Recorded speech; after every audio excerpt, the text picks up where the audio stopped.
Ladies and gentlemen, welcome to the Chris and Andre Show.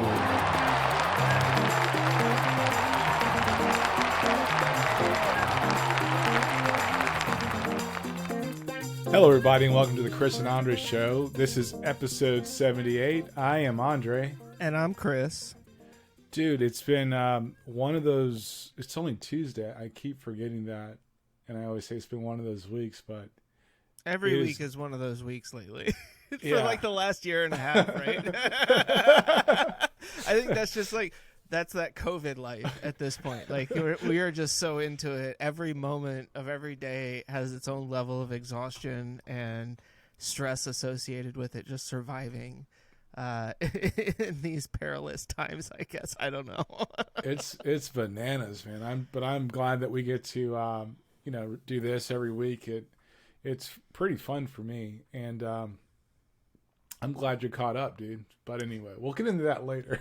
Sure, why not? But let's get into some pop culture.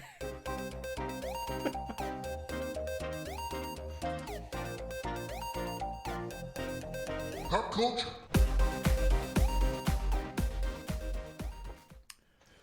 So, one of our favorite podcasts, and just general people, I think, in the media, Bomani Jones, announced this last week that, if you're listening, because I know you are, you have all the time in the world on your hands to sit around and listen to the Chris and Andre Show.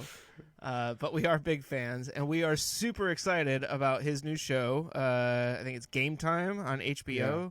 He has kind of pitched it as a Jon Stewart, John Oliver-esque, like Daily Show type show, but on sports. And I think that's going to be dope. Yeah, I agree. Like, I am very excited for him. You know, he had his show, High Noon, with Pablo Torre on ESPN that lasted for about a year, and then they pulled the plug on that. And as much as I love Bomani and I like Pablo, like, in their dynamic, I thought was actually good. The show itself, I just don't think was, like, structured well for that time slot, for that audience in general. Right. And he's talked about that too on his podcast about, like, you know, just wasn't the right fit, and that's okay. Like, I got to do a show on ESPN. Like, how freaking cool is that? Yeah. And so now, like, I'm really excited to see where this goes. They've got some people from, not Bill Maher, but Bill Simmons. So he had his HBO show. So a couple of people, like showrunners and stuff from that, have come over. They've got a large crew that's helping him to kind of put this all together. So I think it could be really awesome. It may force me to subscribe to HBO Max at this point.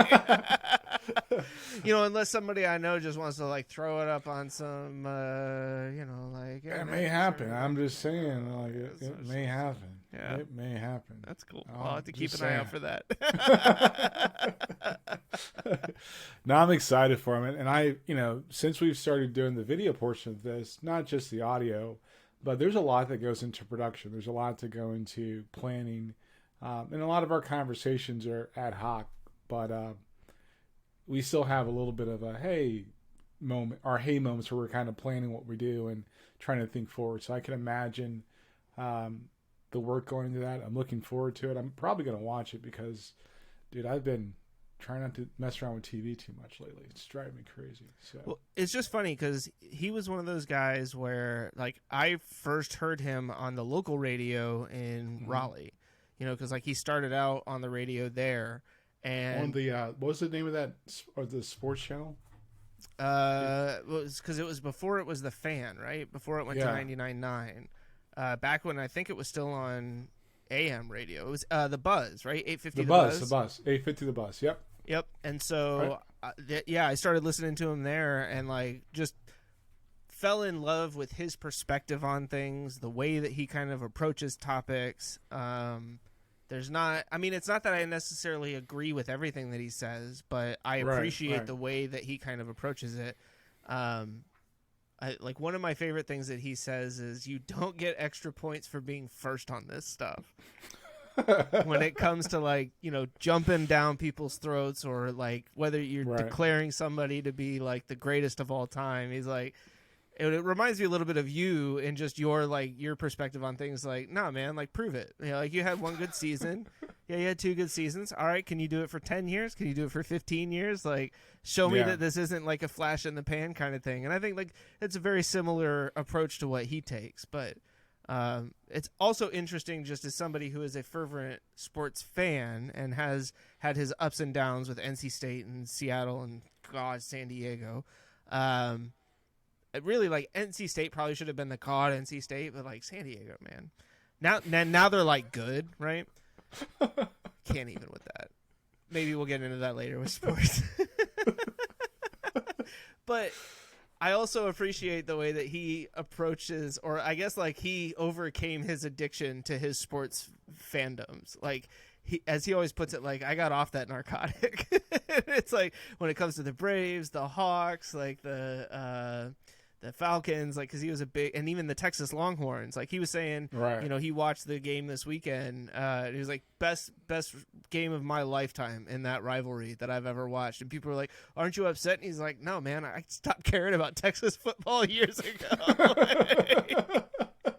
And that's, I think to some degree, that's kind of where like I'm trying to get. I'm trying to keep like just a toe in where it's like, you know, I can still be very excited when my team does win. And I'm sure he feels that way too. But yeah, I'm very excited for him. Like I wish that we had more kind of voices like that, I think, in the sports world, especially because it seems like a lot of it now is just that carbon copy, like, oh, my dad was a sports guy, you know, and no offense to like Golick Jr. because he's okay, but he's not like amazing, you know, like, and I know like he played football at Notre Dame, and so it's not like he's completely unfamiliar with it, but it's just, I'll be honest, Notre Dame football is not like everybody else's football. No, like, it's not. So let's just start with that. Yeah. And let's not talk about Notre Dame football. Okay, that's fine. I mean, I'm not a big Notre Dame fan anyways. Like, of the 3 times I think NC State has played them, we've beaten them twice, and that's all I really care about. Yeah, back in the day, they were a powerhouse, but then when I started like really looking into it, I'm like, they're not really a powerhouse. They just have like... Anyway.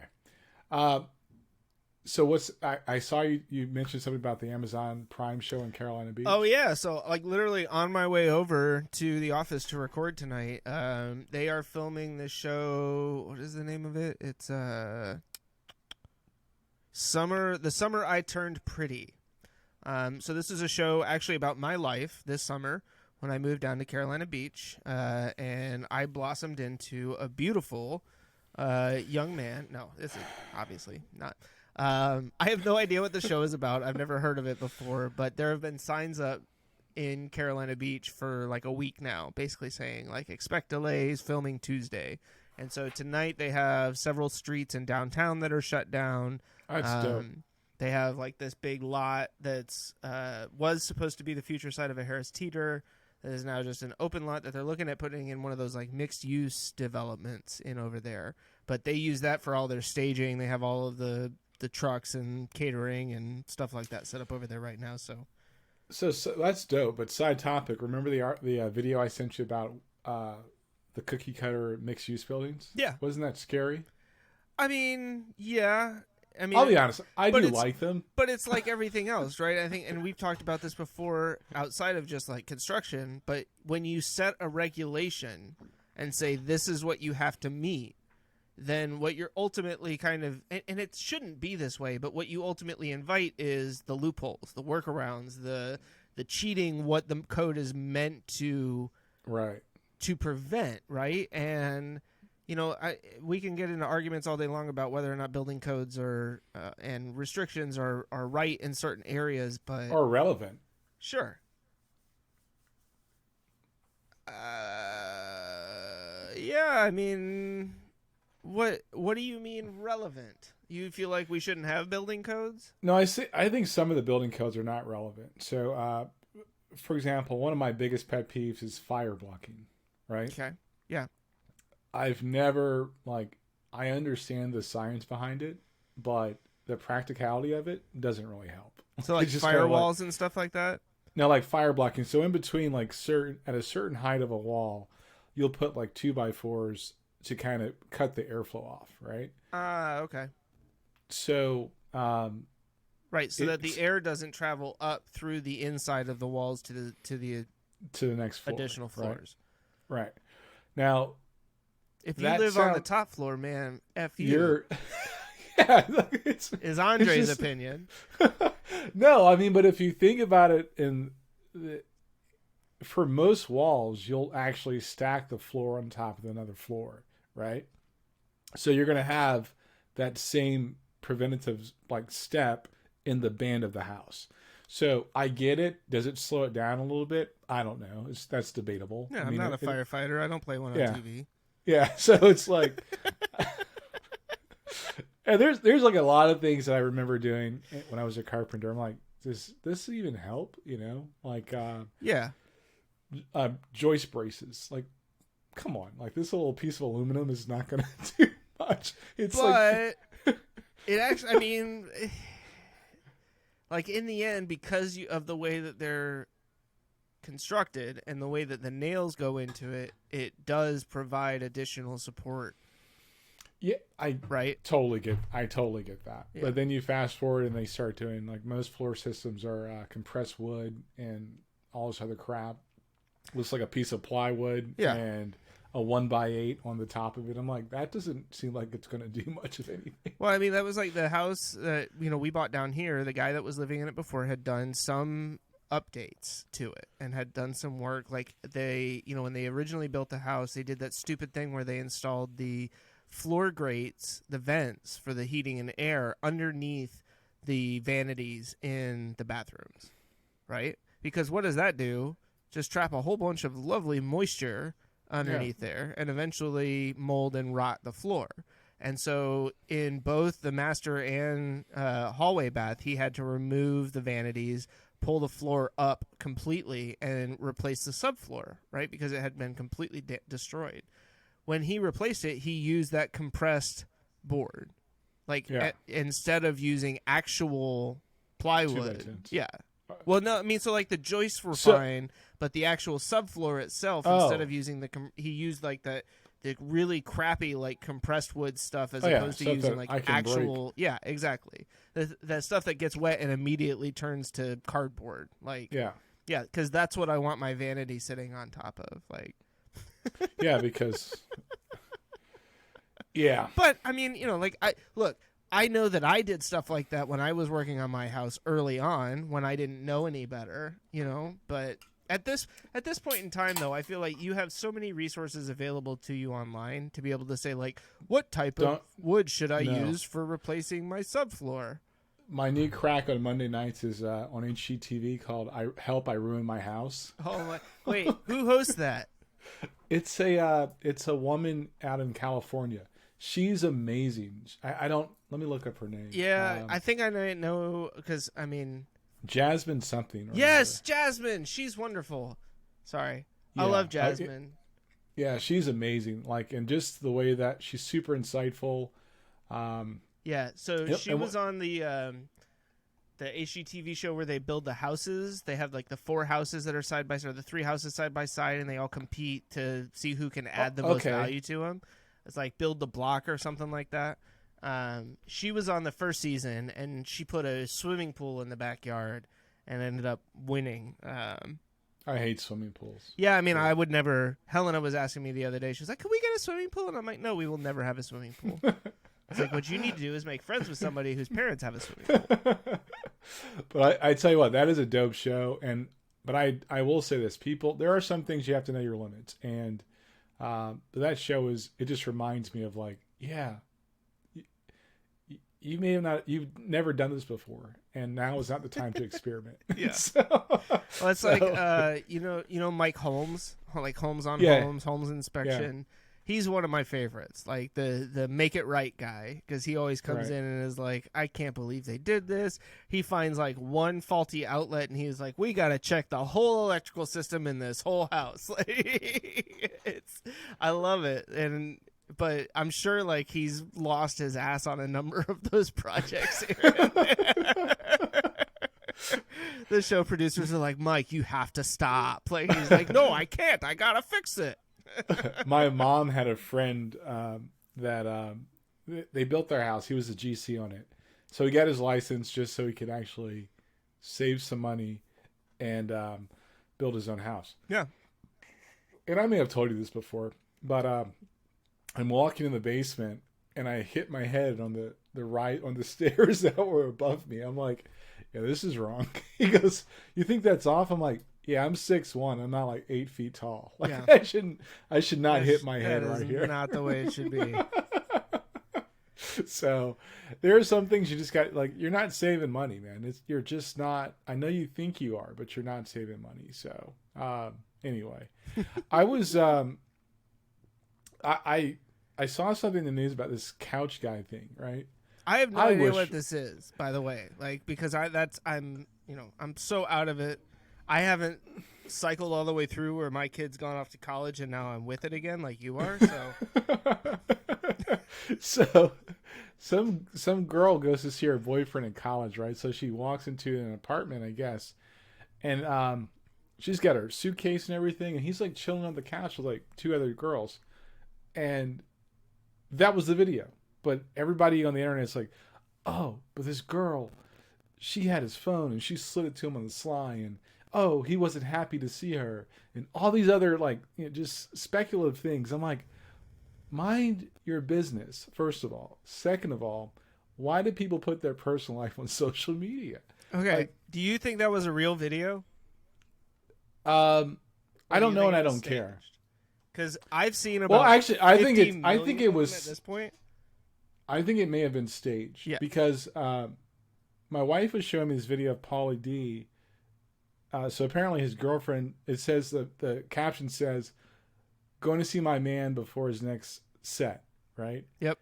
Oh, maybe they were making fun of that video. So that's like, there's this whole, it's a stupid trend right now, right? Where, like, and this is what happens. It drives me absolutely crazy the way that they do this.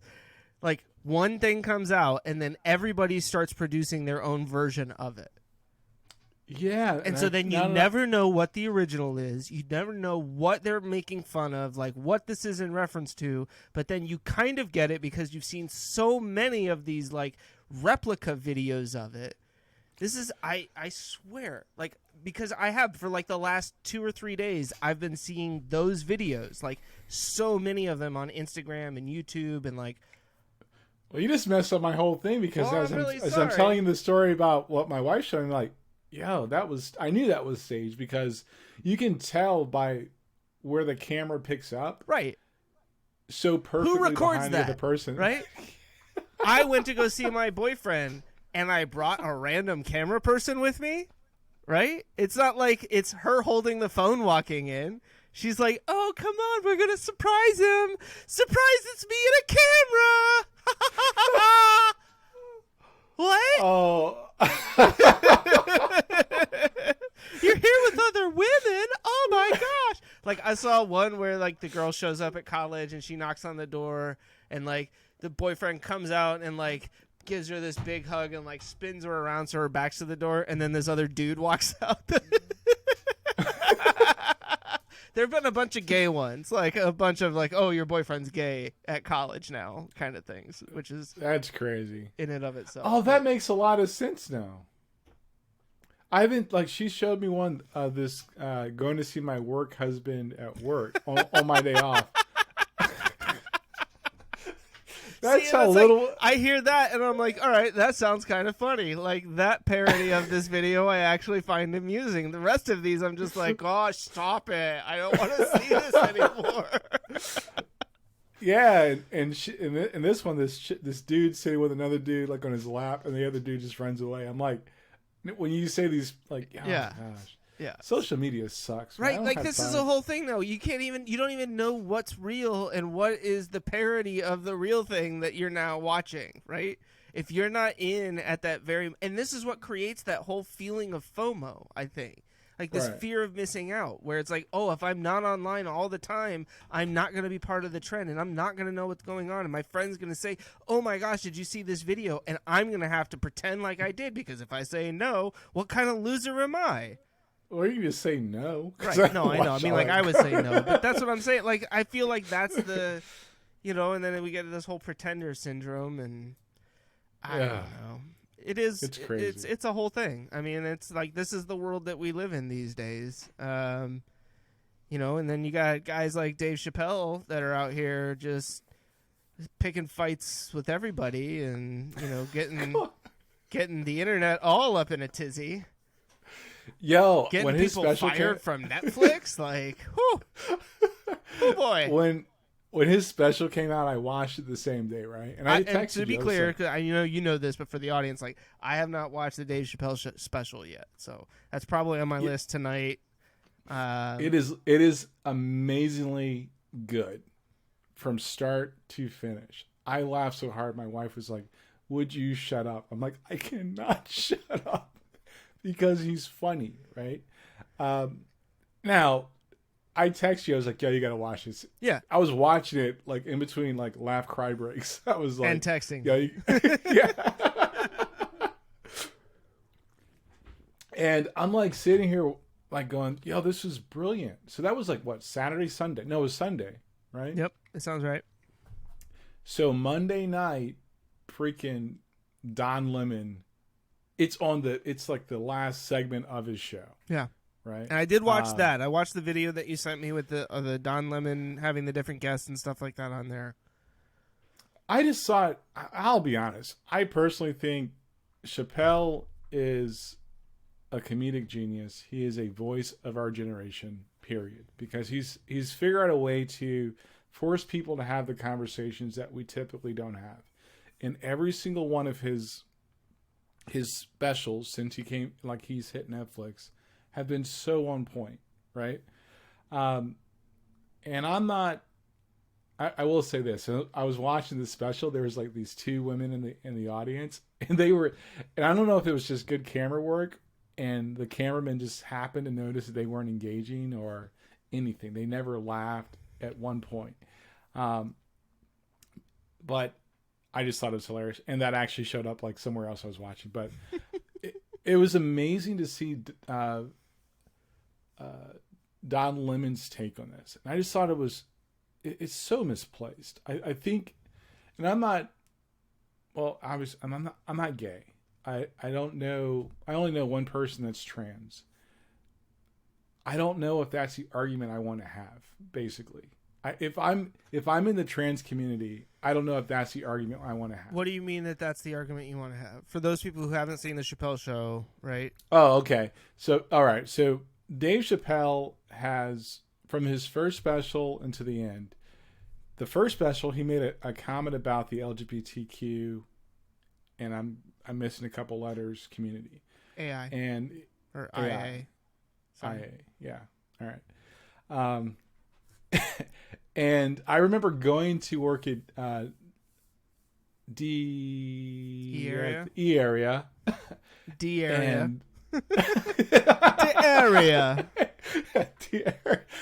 And I was like laughing about it, and there was two people particularly got pissed at me for laughing about it. I'm like, I thought it was funny.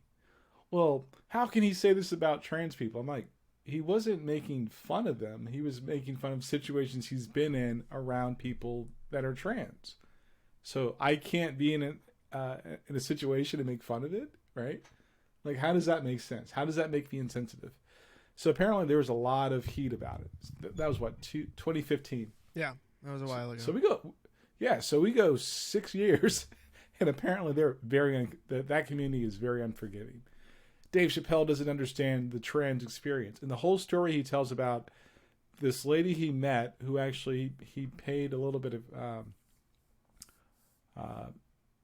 like at the end of his last special, she was in the credits. And he made it a point to tell her story. And I was like, yo, that's dope, right? I only know one trans person. I haven't spoken to her in years, right? But I can tell you that from her experience, I get and I can relate to how Dave Chappelle he may have had his, not speaking for him, but he may have had his thoughts about that community. But meeting somebody and doing life with them probably changed it. Like it changed my perspective. And at the end of that special, he showed a picture of her. It was dope. And I'm like, all right, maybe we're done. No, the trans community wants to keep going at Dave Chappelle. And I'm like, well, for what? And so he starts his special out, then I'd say about halfway through, he starts talking about, all right, this is it, guys. No more jokes on the trans community. I just want you to hear my side of the story. Then he goes on and talks about his friend that later killed herself, and that was after she stuck up for him. Mm-hmm. And he's not placing blame on, right. It's just very coincidental that there's a lot of hate going out, and this lady kills herself. He takes up the mantle to, put a scholarship together for her daughter and try to do the right thing. And I thought that everything he said was dope and it was beautiful, and I was like, yo, I rock with that. Now, I probably didn't do a very good job of giving like the summary, but when you fast forward to Don Lemon's guest, the lady Flame was the only person I agreed with.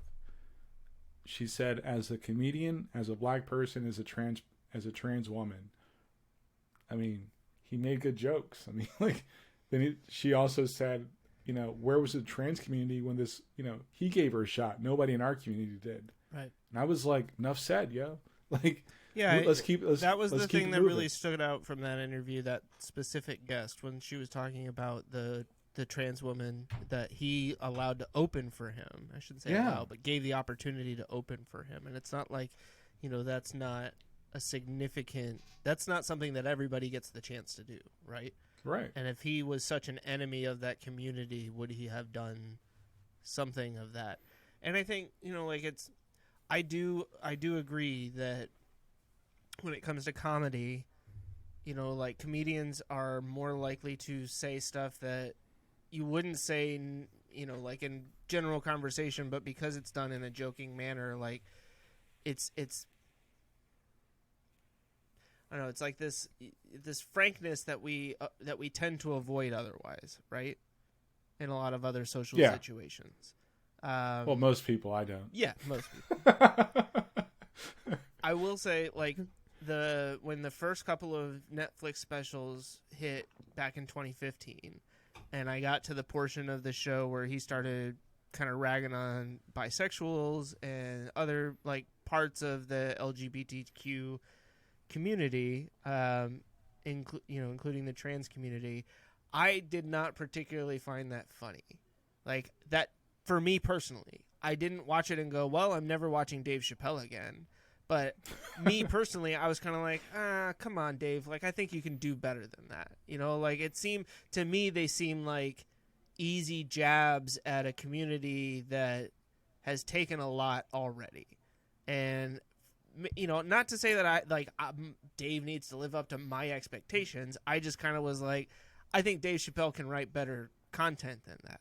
Now, again, I have not watched the new special yet. And from what you've described, it doesn't sound as much as it's like jokes as it is explaining a situation. I've seen bits and pieces. I don't really want to talk about any of that specifically just because I don't have the context of the rest of the special, right, to be able to see it. And so I know there's this stuff where he's talking about TERFs and he's like, I'm a TERF, but I don't know if that's done in like a semi-joking manner or, what the rest of the context is around that. Well, I look at Dave Chappelle as, so here's my journey with Dave Chappelle. When the Chappelle show was on, my kids used to watch it, the older two boys. And I watched one episode, and that was it. I was like, yo, you're selling out, right? You sold us out for some change, and I just can't rock with you. Mm-hmm.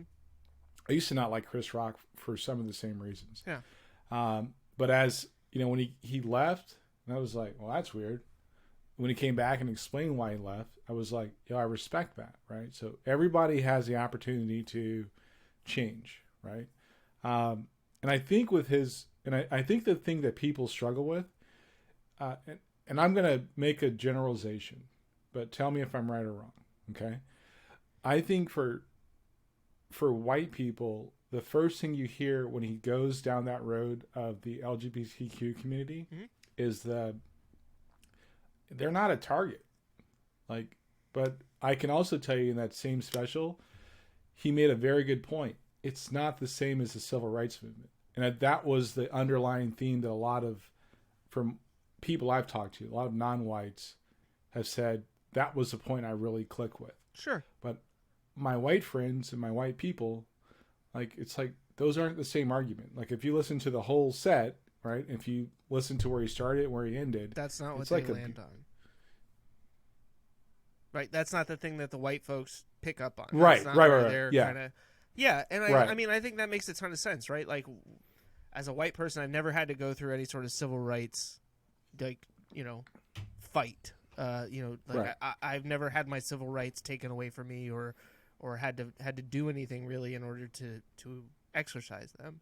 And I do think that you're right that it's not the same, right? Like, trans people have the ability to vote. They have the right to go out in public and all this. It's not the same as like segregation and civil rights and all of those. I think it's a different fight, right? And I think it is it is like, I don't want to say that it's any less or more. It's important. Right? It's super. Yeah, exactly. It's important. Like, it's an important battle that is going on right now. But yeah, I think the point shouldn't be comparing and contrasting the different struggles that we've all had to go through, right? And determining which one's better, which one was worse, which one was harder, which one's easier. It's more about understanding and respecting the fact that if you're not a white cisgender male, you've more than likely had to deal with some level of, like. But can we stop with that crap though? I think that label makes the whole. Which label? Yeah. The white cisgender male. Yeah, I think that is, and I'm saying this from a point of like, I love you, but it's just like, yeah, but that's not the. Do I need to add Christian, or like, is it? I'm sorry.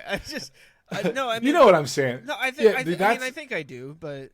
Yeah, because I think sometimes that's where people. It's like, look, I don't need you to. I don't think any marginalized group needs you to recognize that the cards are probably not stacked against you, right? Sure. Can't we just agree that right is right and wrong is wrong? Yes. And I think that's where I think they're like at the time of that first special, that was a lot of the press. It was a lot of the predominantly white LGBTQIA members that were saying this is like the civil rights movement, and you got a bunch of black people going, no, it ain't. Right. Like, you got to stop saying that. Like, there was, yes, homosexuality has been part of our human experience for a long time. Sure. But I can almost guarantee you didn't raise up generations of slaves. And that's, I think, right, like, that's, and that almost gets into like a almost cultural appropriation, right? Where it's like, right. Oh, my struggle is the same as yours, right? Even though they're not that your struggle is any easier, right? Or harder, or, like, that you aren't fighting for similar things, right? Or some of the same things that were fought for in civil rights. Right. But ultimately, it's not the same struggle. And we, again, like, I just think we, to some degree, like, we have to get away from constantly wanting to compare and contrast the blights or the struggles of different groups of humanity. Like, it's not about like, oh, well, you because again, like, it's not to say that like the black community is saying like, oh, you're full of shit, like, you've got it super easy, but it's more just like, you guys don't have to make it seem like it's on that same level. I think those of us who understand the difference between right and wrong, right, want you to have equal rights. I mean, like, people should just have rights. Like, that's what rights are about, right? No matter what group you're part of or how you identify. Like, ultimately, there's nothing that should disqualify you from having the same rights as every other American. And it's not an oversimplification of the problem, but it's like, look, you can't say Martin Luther King was fighting for gay rights, because he wasn't. Right. And that was a lot of the conversation where it's like, look, guys, I love you, but the two things are not the same. And because even within your own community, like, some of you are racist.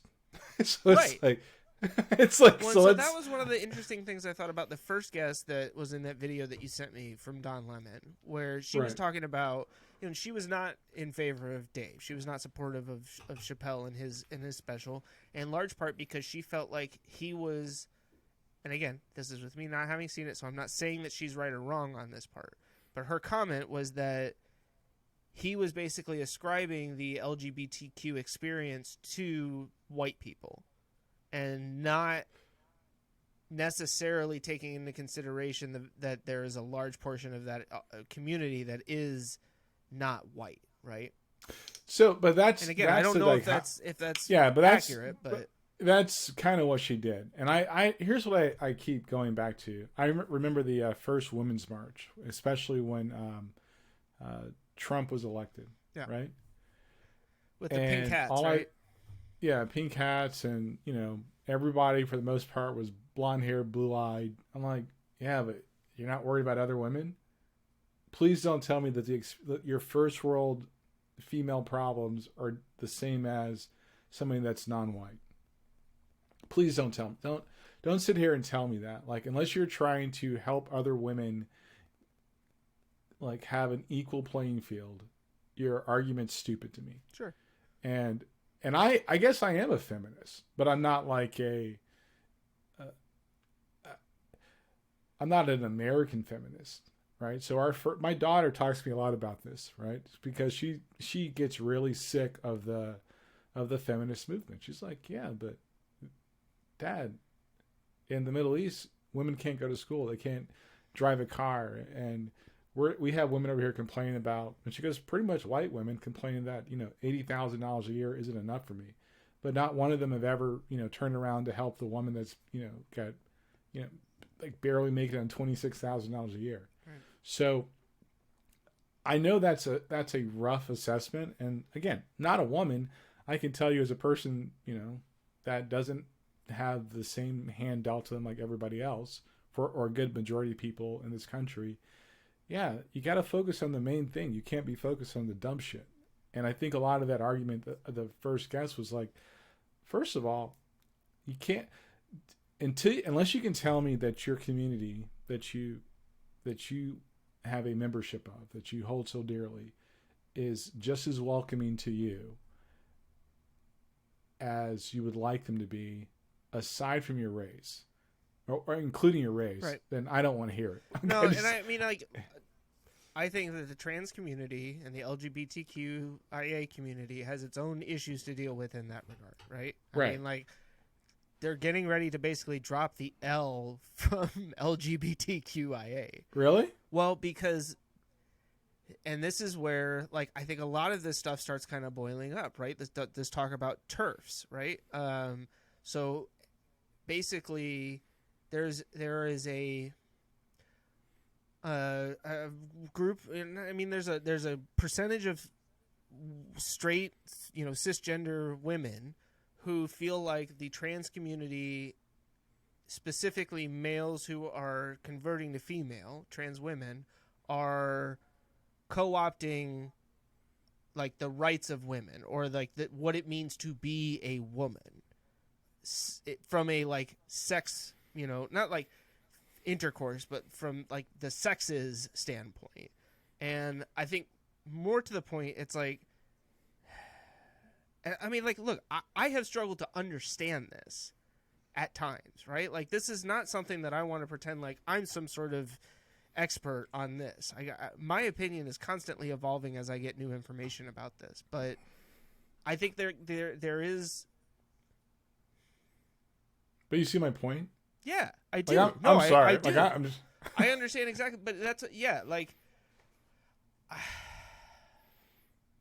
I don't know, like, to some degree, I see your point, but at the same time, it kind of feels like, well, don't expect me to be nice to you if your neighbor isn't going to be nice to you. And it's like, that's well, not what I'm saying. Maybe my neighbor's it's like, just an asshole. Or maybe like those in glass houses, right? Sure. It could be just as simple as that. It's like, look, I respect what you're saying, but for example, the first guest, it's like, yeah, I hear you, but please don't ignore the fact that what he's actually saying in the context, right? He was saying, like, basically, yeah, but they're racist also. Like, just as soon call you a nigger bitch as anybody else. Like, so that's basically what I'm saying. It's sure. Like, I don't want to pretend like I could ignore that fact. Look at the Tiger King is gay. and racist. Yeah. So please don't tell me I there's mean, not they're more not mutually exclusive. Like, right. believe So me. it's like he made the point of, it's like, look, and I agree with this, and I believe this. It's like, look, I don't want to take away from your experience. I don't want to ignore the things that you've gone through and struggled through, but on that, we're on the same footing. But the one-upmanship that you're trying to perpetrate, the fact that for some reason your rights are they don't get diminished at on a daily. It doesn't happen with that community. Now the oopsie moments like bathroom bills and things, those are few and far between, to be honest with you. And I always feel this way. It's like, at the end of the day, and take it for what it's worth, a person can hide their sexuality in plain sight. And it happens all the time. I can't hide not being white. Right. So let's just call a spade in that area. And let's just say, okay, if these things are true, let's help each other to be in a better situation for equal rights for everybody, not just for one group. Or I don't want to fight for women's rights. I want to fight for rights for people. I don't want to fight for, just black rights. I want people to be treated fairly in general. Yeah, black lives don't matter. All lives matter. I would never say that. Shit. Shit. That's not what I'm saying. Motherfucker put me on some bullshit like that. Sorry. But you know what I'm saying. I But do know it's, what you're saying, but I had to. that was pretty good. But black people, I'm not saying that shit. That's my white brother over here. But I think Dave Chappelle is I will say, like, I didn't rock with him all the time. I think as you get older, just like you get new information, you see the world differently, yeah. right? And I think he does a good job. I think people, they get stuck on their point and they miss the point. They want to have a dog in a fight, and they have cats. It's like, look, that's not what he's saying to you, yo. It's literally not what he's saying. Because he ended the special with saying, like, he said it with two things. One, he's envious of the progress that community has with getting, on the road to equality. And secondly, don't punch down on my people. Right. Every one of his specials has gone back to stop treating black people like shit. I mean, and that's his community, right? Like, that's who he's going to fight for. Hey, he's entitled to that. Yes, and I love Dave Chappelle. I think, and it's probably because I don't take a lot of stuff personally. I just think he does a good job of making people think and talk about things they probably don't want to think and talk about. I was kind of disappointed with Don Lemon. I'm not sure if he was trying to bait people in his questioning. I'm like Flame did not take the bait. I thought that was dope. I thought that was like super, I've never seen any of her comedy, but I respected her just for doing, and to be honest, the black community, for the most part, kind of homophobic. So, I mean, and what? Like, as a community, we have a lot of work to do.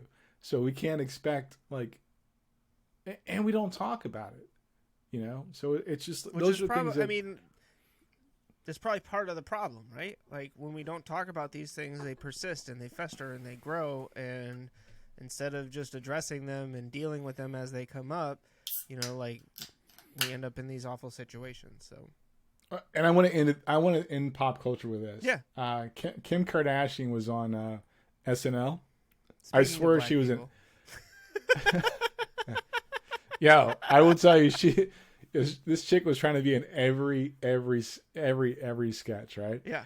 The one that had me dying was was it her open?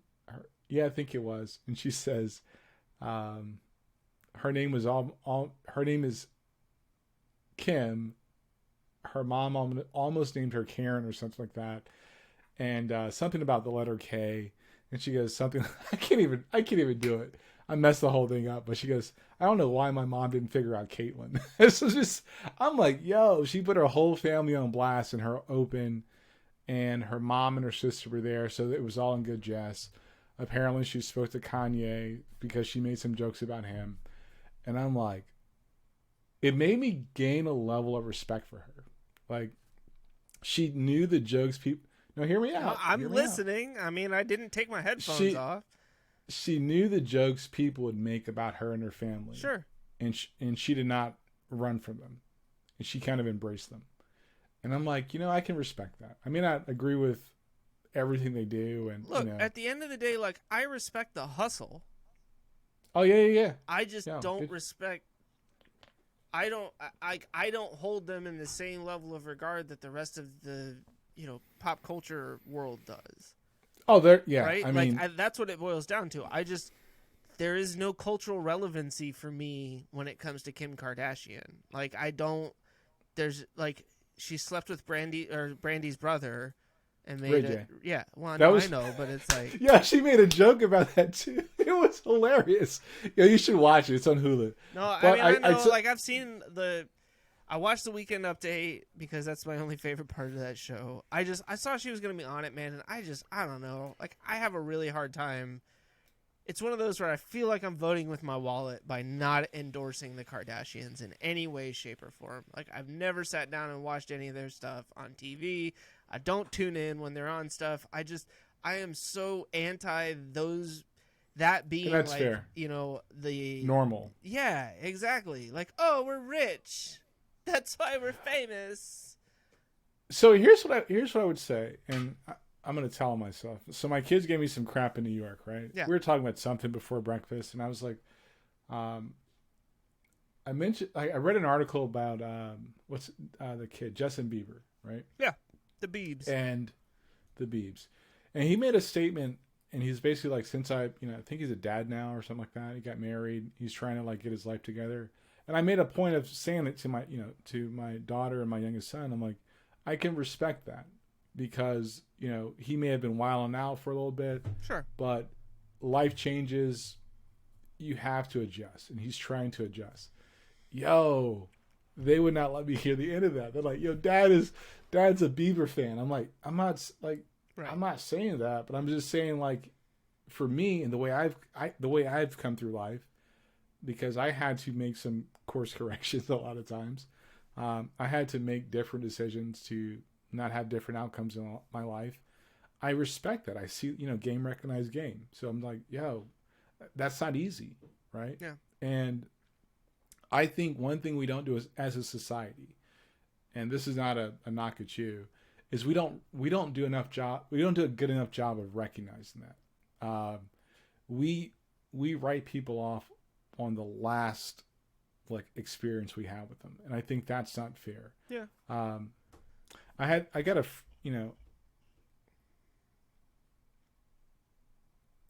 had a lot of people just in my life where it's like I've had people commit suicide because the pressure is just so hard. And I always think to myself, like, why don't you call me or whatever, and I think a lot, I that probably plays hand in hand with the fact that, or people I know that get locked up or they end up just messed up on drugs.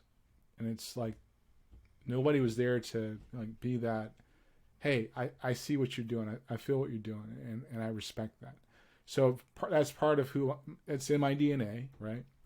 And I think it's incumbent on people and human beings to really we can't want the world to be a better place, but not take time to offer people that place to retreat when they're trying to do something different. That's all.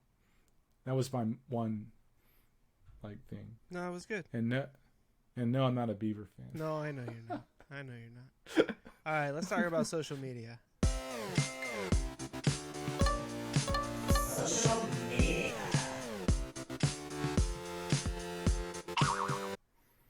So there's just a couple of stories in the social media feed today.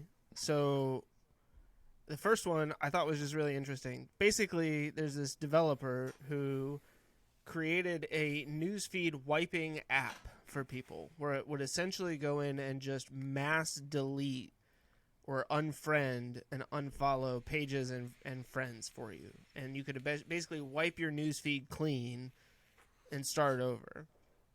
That's dope. Yeah, I'm honestly very interested in that feature myself. And it turns out that Facebook's all like, cease and desist, young man. We don't like the fact that you're allowing people to disengage from our platform. So they straight up banned this dude from the platform, from Facebook, because he built this app for it. So, I mean, it's just more of Facebook understanding, like, the only reason we're here is to sell ads. The only way we sell ads is if you pay attention. The only way you pay attention is if we make this thing addictive as crap. But they're going to get caught in their own catch-22, just like Big Tobacco and any of those other groups, where it's like at some point you have to admit that you are the morally bankrupt corporation that you actually are. You can't keep, like, nobody will believe that behind all of this, Mark Zuckerberg is really going, guys, we got to make this thing better for people.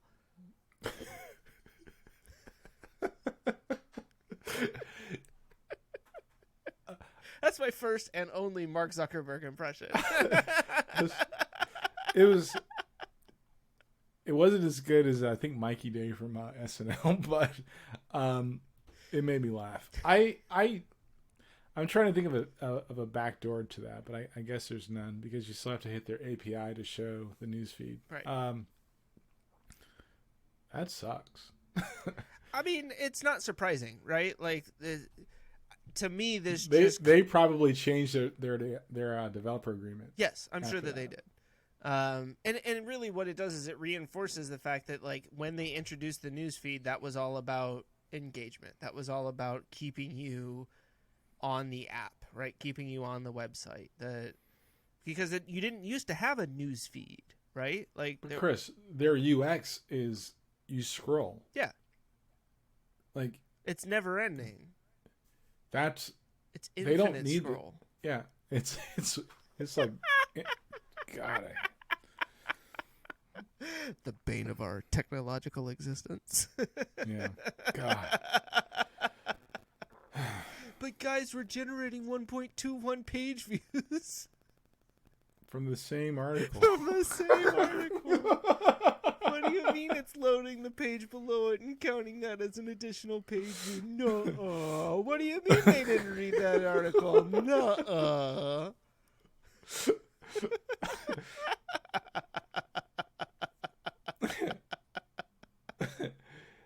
I can't.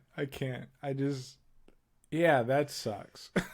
I can't. Yeah, I mean, there's not much else to it, right? Like, it sucks, but it's just, to me, it was that reinforcing Facebook's, like, no, we're evil. We're totally cool being evil on the inside. We just haven't admitted it on the outside yet. So you know a company that had that kind of pull back in the day? It was Yahoo. Sure. And Yahoo! I don't know how long they were the one of the top spots on the internet. Yeah. Nothing could touch them. We all thought, I think everybody thought nothing could touch them. Now look at them. So we'll see. Owned by Verizon. I don't use Yahoo or Facebook, so we'll see. So did you hear that they have a second whistleblower now? I saw actually I was listening to the news before I got ready for the podcast. A data scientist. Yes. And apparently one who has been kind of out there just being like, hey, I'll testify against Facebook. Like, anybody. She's Asian. Well, that's racist. And it is racist because the white girl they listen to. Right. Like, no, you're not wrong. But yeah. When Blondie rolled out, they're like, oh. Yeah. So. And then the credibility things. Oh, but she worked there. I wonder what they're gonna do to this data scientist. I don't know. That'll be interesting to see as well. I'm sure that she never worked on anything important in the 15 years that she was at Facebook. They never made any changes to the app during her time there, and it turns out she didn't actually work there. She was just part of the janitorial service. What is this, like a secret of my success kind of deal where she just rolled into someone's office, set up, and was like, I'm the new data scientist. Get me charts and maps. Give me all your data sets. Yeah, give me all your data. I can't. I just can't. But I did go for I did pull the race card pretty quick on that one. When I saw it, I was like, "Oh, quick. She's Asian." I did not wait. Yeah. Next. And that, I mean, honestly, that's about all I have for social media today. Like, there's not much else. Facebook's garbage. They're all crap. Stop using them. I'm still on them. I'm still promoting the crap out of stuff for our podcast, but the rest of you, stop it. Yeah. You should well, know you better 1.2, 1.3 billion people are there. We're gonna hit you up. Yeah, I'm gonna get all of you eventually. Let's go talk about some sports. Yeah, Sports. So there's not much going on in the sports world. Football is just kind of boring. They were just playing games. Nobody's getting. Oh wait, no, Jon Gruden. This mother. Mm-hmm. So, like, going into this episode, I had already decided the title of this podcast will be Jon Gruden is a dumbass. And not because of the things that he thinks. Like, we all know that he's a dumbass for those reasons. He's a dumbass because he kept sending these emails to Bruce Allen at his work email. Like, these are things, I'm not saying you should think these things, but if you're one of those people who happens to think these things, you don't send them in emails to people's work email addresses. Like, these are things you say in person that when you, after you're like, nobody's recording this, right? I always say, man, I want to know where my racist people are at. And I'm down with that. I am. Like, I mean, I'm glad that it happened, right? Like, I'm not sitting here saying, like, man, I wish Jon Gruden could have kept his job. But there is an element of this, like, how stupid are you that I feel like needs to at least be, like, touched on.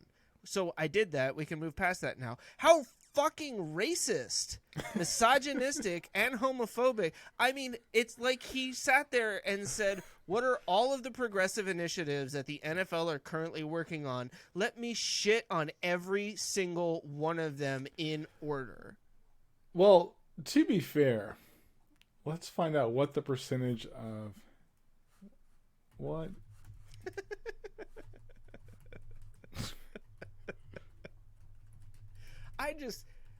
I mean, like, there was a time where I kind of liked Jon Gruden when he was doing, like, the Gruden QB camp stuff. It was really just the episode with Russell Wilson because he seemed to like Russell Wilson. 68.7% of the NFL in 2014. Yep. Yeah. Let's see what about the NBA. Oh, that's higher than that. 74.2%. Also, did you realize that Jon Gruden was coaching the only openly gay player in the NFL? Yeah.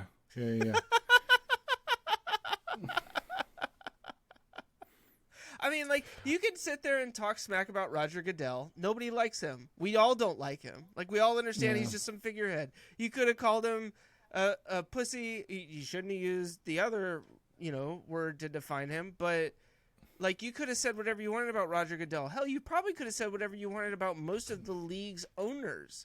And it wouldn't have been a big deal. But, like, at the end of the day, you're disparaging 70%, roughly, of your team, let alone the entire league. And then individual people on top of that.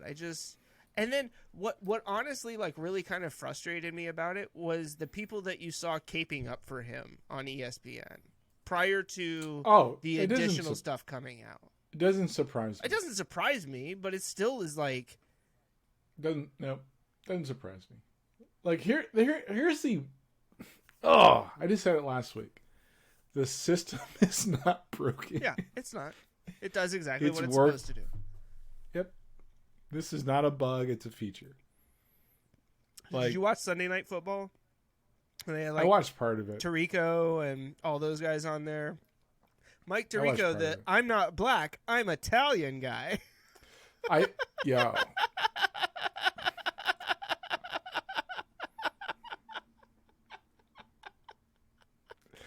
I read 3 articles about that guy because I don't know what I was doing, but I saw it and I was like, yo, he's black though. So I started Googling, like, there's got to be like more to this. And it was more and more. I'm like, more. Dude, Bomani goes, like, it's one of his favorite. He's like, are you kidding me? This dude's not black.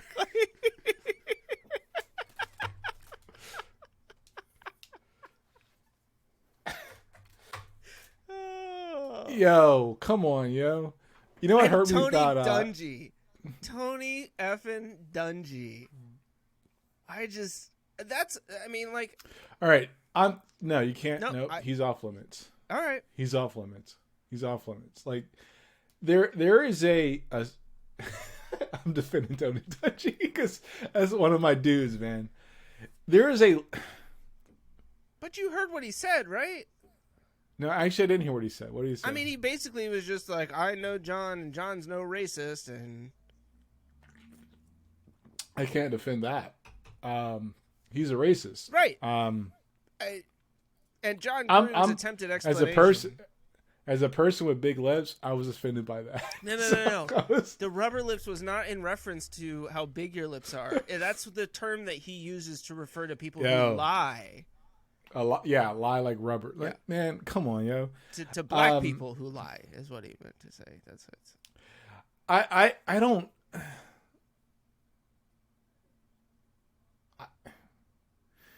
So I'm torn, right? Because like you can't be black and not expect, like, there's a unwritten rule. Like, you shouldn't be surprised when people say racist stuff. Right. It's not like nobody should be that naive, unless you're what's your boy running for an office in Georgia, Trump's boy. Gosh, what's his name? I went for. Man, I can't think of his name. That's how unimportant it is to me. I'm gonna have to listen really carefully to bleep out that last one. Yeah, you snuck that in, right? Yeah, you got it. Twice, 3. So much bleeping to do. Trump's boy. What's his name? Gosh, football player. Gosh. Oh, Herschel Walker. I didn't have to look it up. Oh, okay. I just knew, like, in the back of my mind, I just wanted to, like, I took his black card. For somebody, I mean, yeah, I'm not surprised, man, but I think the only way to get around that is to take I actually watched a video from the YouTuber Company Man about the XFL and the ABA and how those things failed. And I'm thinking, but all right, they failed, but could it work? The XFL almost worked the second time around, and if it wasn't for the pandemic, I fully believe that they would still be around. I mean, I think that what if black people got out of the professional leagues? What if we just dipped out and started our own shit? You would make all of the races stay, except that they'd have garbage football to watch now. Yep. Slow ass white wide receivers. Yeah. Well, we've got 15 tight ends playing this weekend. They would change all the rules. Yeah. I mean, think about it. Like, and I know we've talked a lot about him, but yeah, I listen to him all the time, so he influences a lot of what I have to hear and think. But like Bomani talks about, in the SEC, like, you don't see white linebackers, why is that? White defensive backs, right? You might see one on the defensive line, maybe, but mostly you see them at tight end, offensive line, and or quarterback. That's it. Those are the roles that are left for white guys in the NFL. And you get the occasional, like, Christian McCaffrey. Yeah. Right? But he comes from good genes. His dad was a beast. Yeah. And I don't know. I don't want to park in the speed bump of Jon Gruden because he's not important to me. No, and I mean, it is. You're absolutely right in that, in the grand scheme of things, it is nothing more than a speed bump, right? Like, Jon Gruden is not, he's not like, and this isn't. I know you'll probably roll your eyes at this, but it's like saying Bill Belichick. Well, I was going to say it's not like Bill Belichick, right? Like, if Bill Belichick had come out and said this stuff, it kind of would have been like, oh snap. But this is Jon Gruden. Like, Jon spent how much time out of the NFL and then came back thinking, I can run this thing. I've been sitting back watching these idiots, crap on themselves for years now. And then he was like, I'm going to the Raiders because I like Derek Carr. Yeah, this is boy. And I don't know. I just think that I kind of, it's not a popular opinion, but just pull out and do your own thing. Yeah. Could LeBron fund part of a league? Yep. Would people the Lakers roster could easily. Right. Speaking of which, we haven't even talked about your boy. Yo, Carmelo! He's going home. He's gonna win a championship this year. Yo, I almost bought a jersey yesterday, yo. I just want to go on record as saying that has to be the loudest moment on the Chris and Andre show ever. Yo, Melo's looking nice, B. I was like, yo, that's my dude right there. Yo, Melo, I love you. You are one of my favorite basketball players of all time, man. And if anybody deserves a ring, my dude, it's you, man. It's true. And I am pulling for you. I will be a Lakers fan if you get to the playoffs. But I like LeBron too, so I'm not. So I'm a Knicks fan. Lakers, I understand that.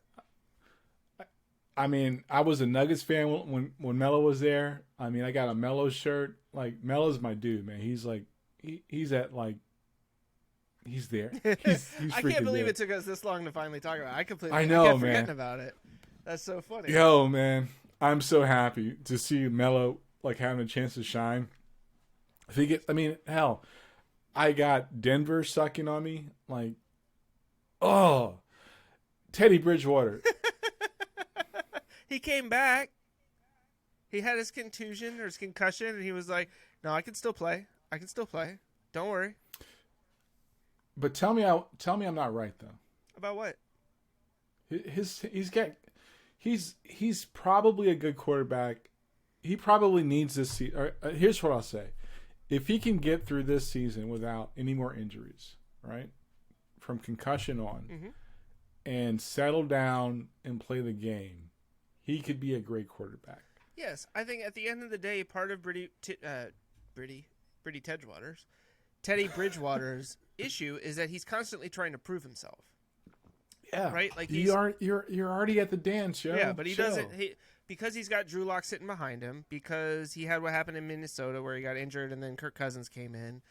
All of these things have just got. I think and then like in Carolina, same thing, right? He got injured and then they brought in Sam Darnold and got rid of him. And so I think he's just constantly out there feeling like I got to do that extra 20%. Like I have to be willing to put my body on the line in order to show this team that like I'm willing to die for this in order for me to be even at the same level as these other guys. And it shouldn't be necessary. Not a QB. I agree. I mean, I'm most teams don't, but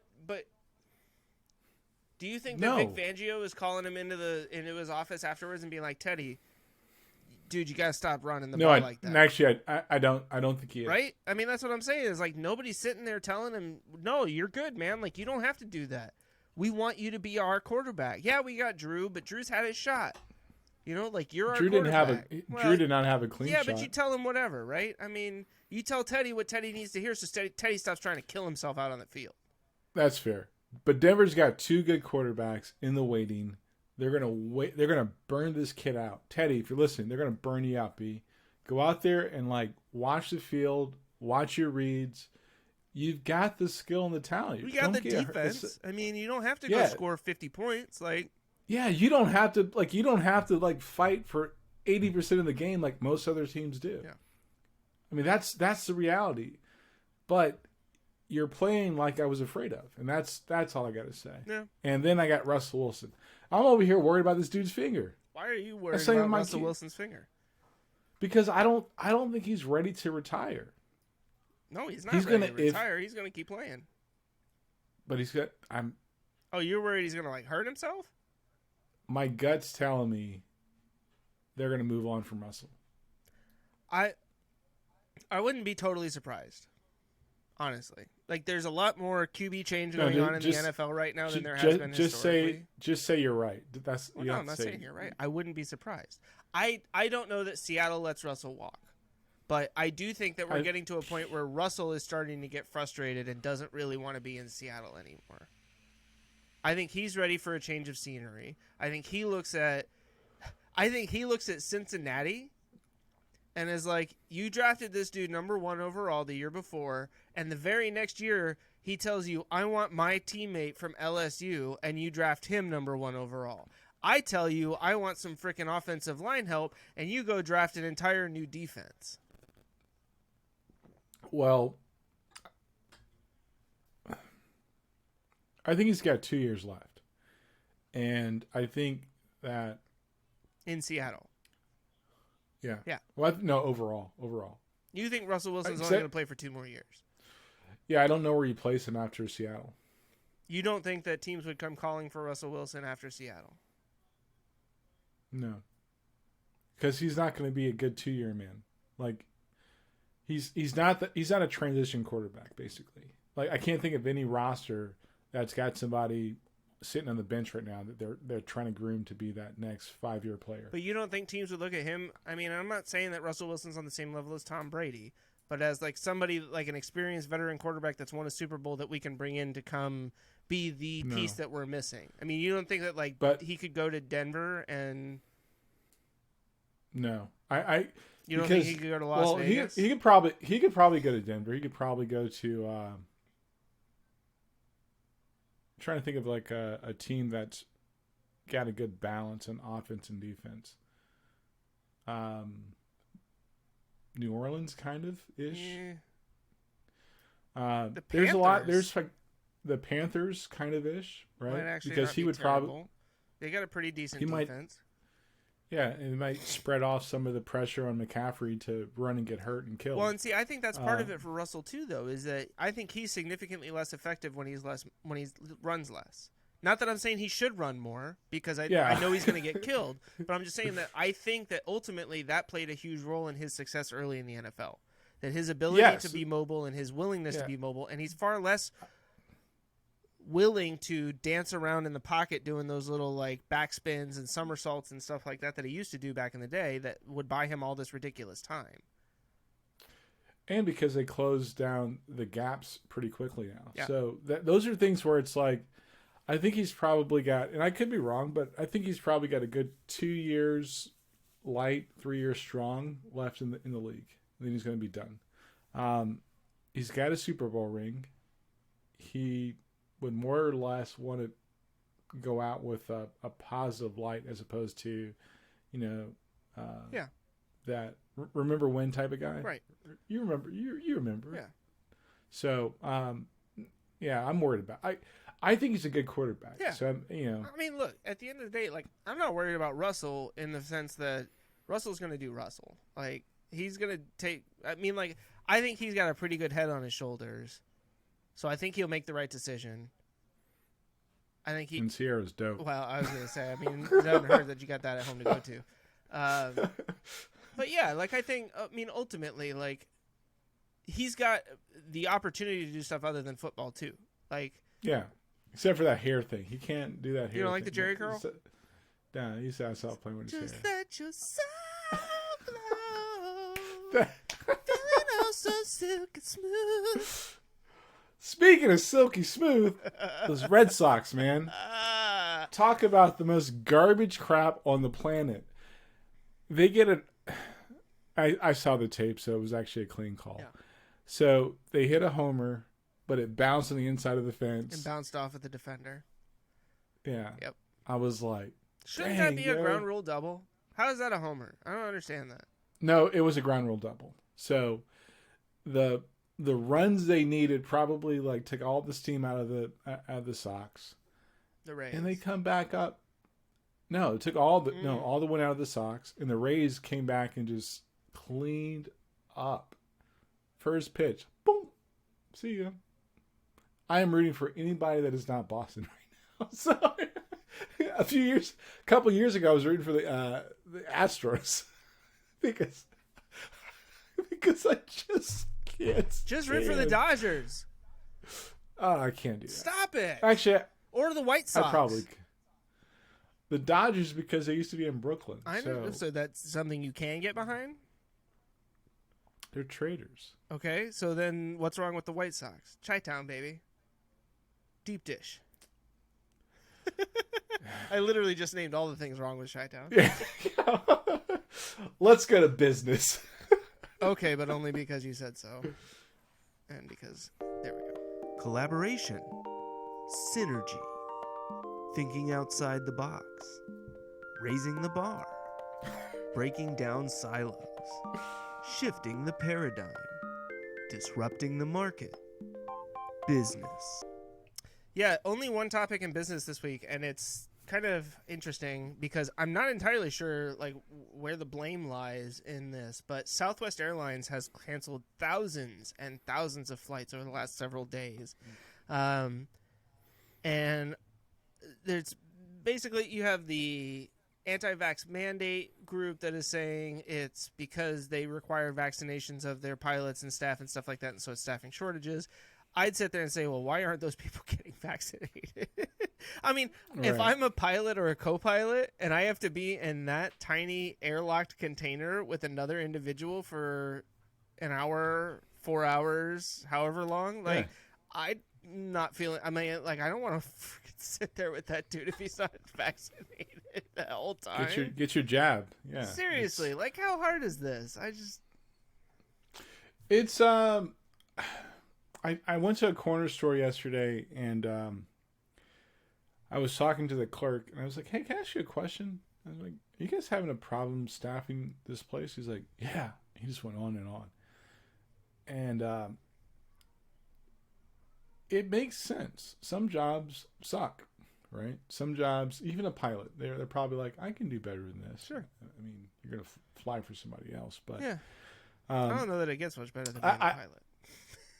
Yeah, I know, right? It's like, dude, like you get to fly every day, or at least 3-4 days out of the week. Mm-hmm. I don't know. I just think that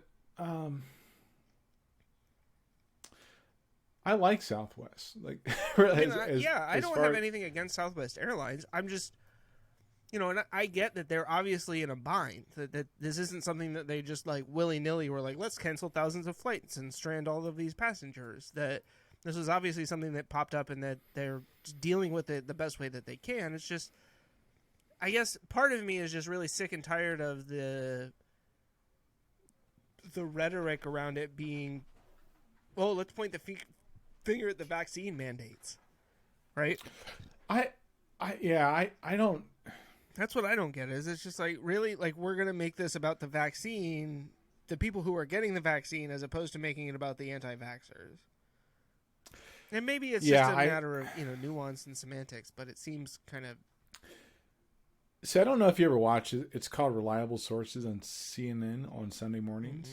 Mm-hmm. And Brian Coulter, I think, is his name. I can't remember. But does a good job of talking about... That's Ann's brother, right?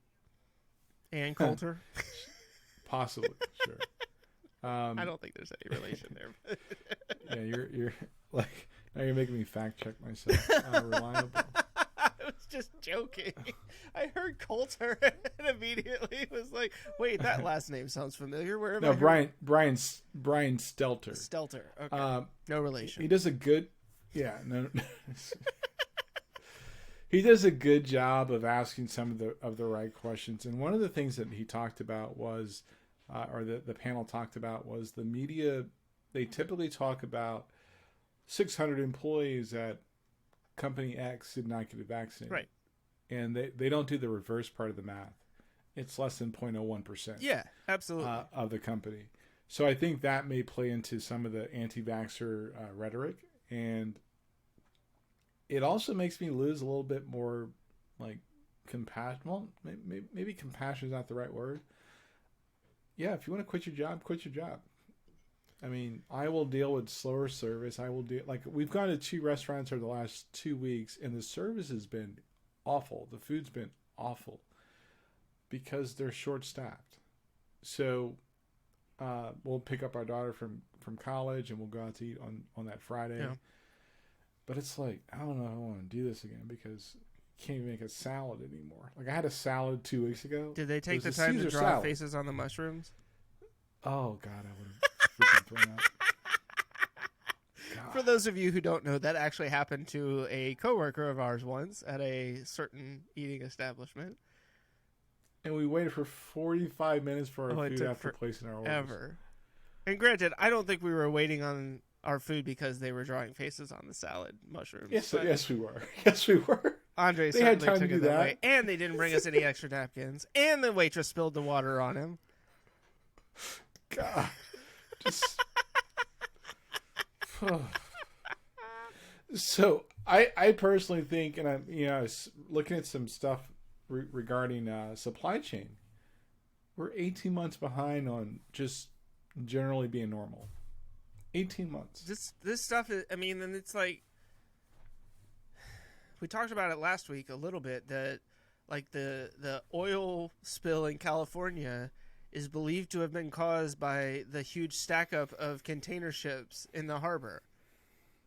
Essentially, like, because they had some dude waiting around to unload his container ship, he dragged his anchor across the pipeline and spilled all the oil all over Southern California.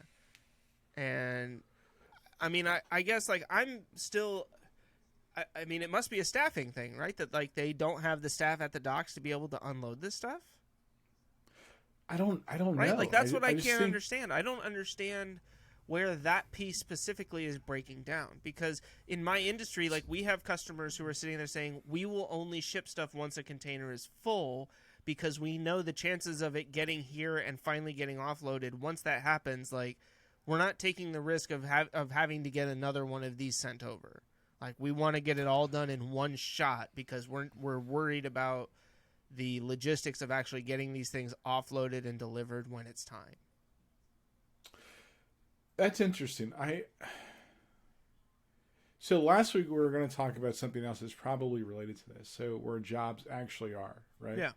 None of them are where people think they should be. Basically, they're actually more in service areas. Sure. Entrepreneurship is basically it's stacked around service areas And restaurants. Logistics, and excluding restaurants. I think logistics are probably having the same pains, right?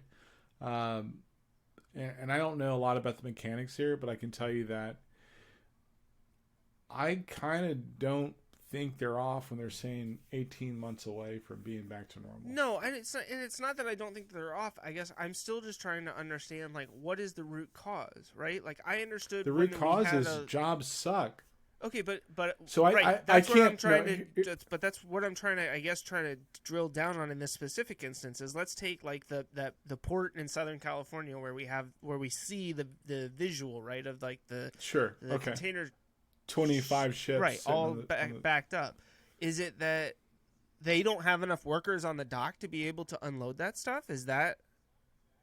It's a possibility. So I think California raised their minimum wage to $18 an hour. But aren't those all union jobs to begin with, because it's all dock? That's where I'm pulling in the thread. Gotcha. Right. So if I'm bumping up the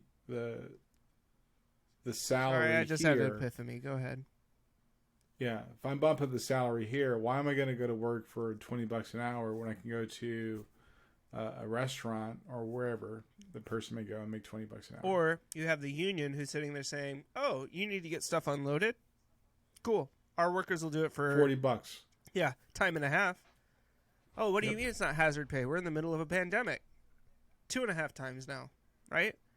Yep. So it's just a cascading effect of stupidity, and that's why I keep saying, like, the more you see, and I could be wrong. No, but right. I think yeah. I would like to clarify that this is all based on the conjecture of there not being enough people at the docks to be able to work. Like, right. But that's really the only thing that I can suss out as being the root cause of it. Like, I mean, the only other thing would be that they don't have enough truck drivers to then drive the containers elsewhere, right? Like, okay, that's not true, because the truck driving industry has seen a boom in employment. Right. And even if the large organizations had dropped off, you have the individual entrepreneurs who run their own trucking companies that would jump at those opportunities to pick up those loads. Yep. So I would probably be right in saying mess around with this whole minimum wage thing the way that we're doing it, where we're trying to do it in this whole almost a mandate. It's probably backfiring. In California, I hate to say it, as California goes, the rest of the country goes. And I'm not saying people don't deserve a better and fair rate and a comparable rate to. But it's their about cost how of are we living. actually going about doing it, right? Right. I mean, I think like we've maybe to some beat degree this dead beaten horse. this horse to death. The states need to enact their own minimum wage laws that reflect the cost of living within their own states. You cannot sit around and wait for the federal government to do that stuff. It's the same thing with healthcare. Stop waiting for them to do it. Go fix it yourselves, and then if you need to, figure out how you send them the bill for it. Like that stuff happens all the time, right? Yeah. So we're basically, I think with this, and you're probably right. Maybe it is a staffing issue. If it's a staffing issue, the root cause is because California just changed their minimum wage, and I want to fact check myself, because I don't want to crap on California if I don't have to. California.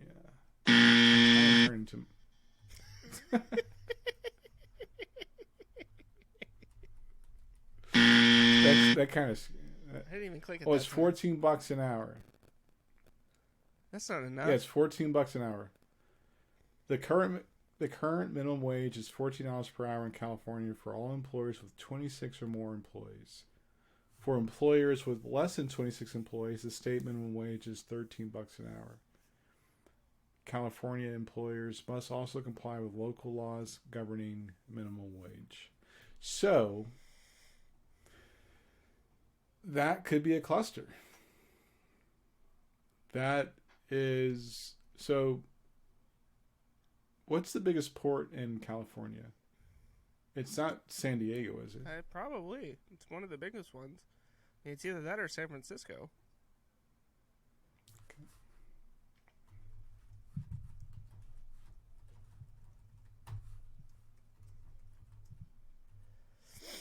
Port of Los Angeles. L.A. God. L.A. L.A. Let's go have a taco and we'll surf in L.A. Says the guy that was from California. I'm from Northern California. Real mother. Yeah. We got So wildfires and stuff. The average dock worker's salary in California is $37,900 as of September 27, 2021. I'm going to be honest. That's way less than I would have expected for a union job. Yeah, so that's probably what, $16 an hour? No, it's got to be like $13 or $14 an hour. So It's how much? 50 something? No, 36? 37. So let's just say 38. Calculator. 38K divided by, what is that? So they get paid 26 weeks. That's $14.61 for 26 weeks divided by 40. Yeah, it's like $36 an hour. Wow, yeah.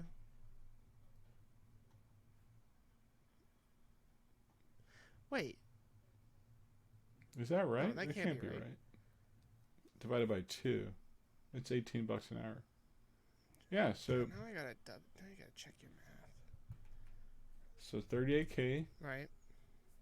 divided by, So if you're working 40 hours a week times 52 weeks, right? yeah, That's divided 2,080 hours. So 38,000 divided by, what did I say, 2,080? Yeah, $18 an hour. yeah. So that's part of the problem. They changed the minimum wage.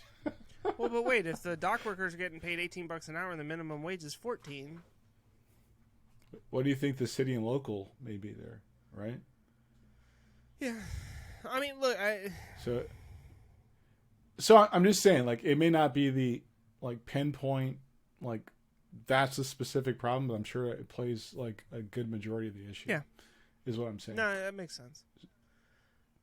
I mean, the truth of the matter is we are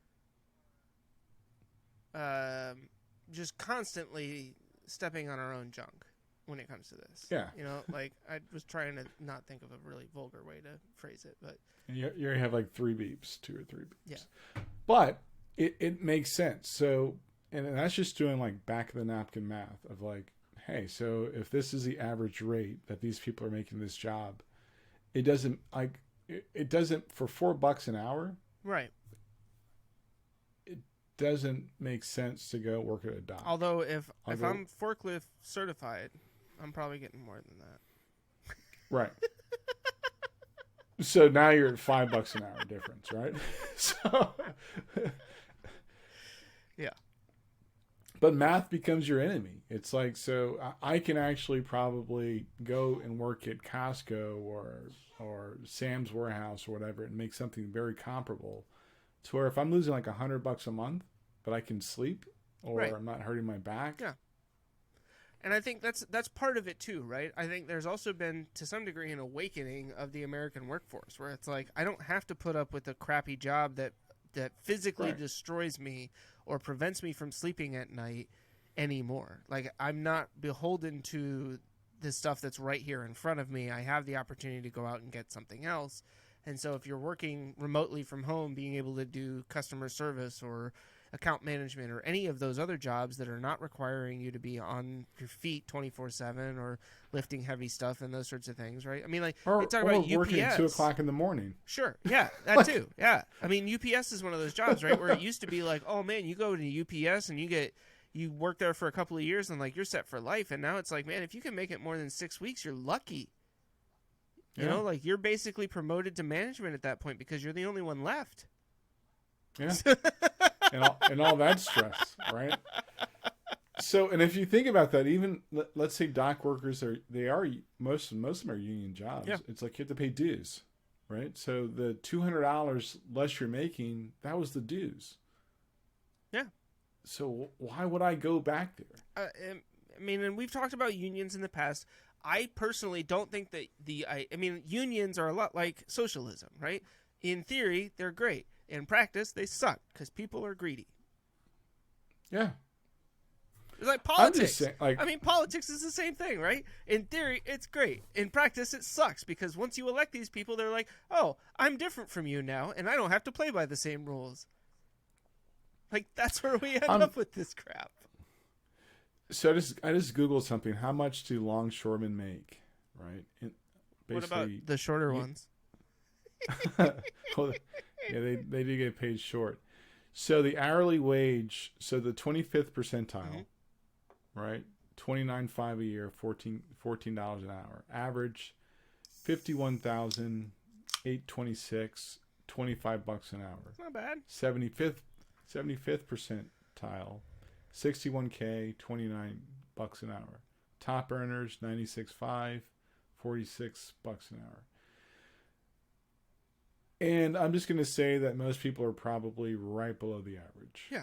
They're probably in the $37,000 a year. I think the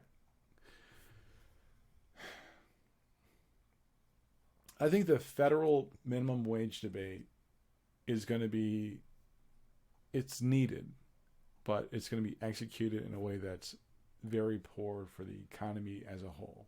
And I'm not just talking about the economy on Wall Street. I'm talking about the economy at your local grocery. But do you think that part of that is because we're getting to a point where executing almost anything at the federal level is being done poorly? Sure. Right? Like, I feel like to some degree the country has gotten so oversaturated that it's really difficult for us to execute a one-size-fits-all program at the federal level for almost anything at this juncture. I don't disagree. I heard a congresswoman say a couple weeks ago that the problem, that what they're trying to do with the $3.5 trillion soft infrastructure bill is to reduce bureaucracy. Mm-hmm. Because when we add those extra layers, it costs us like 30 to 40% more to execute. Right. That's not necessarily wrong, but it makes me think that maybe what you're trying to pull off isn't the right thing then. I come back to it, and maybe we should dive into politics real quick before we go too far down this road. It's time for politics. I was just remembering back to when I recorded myself going.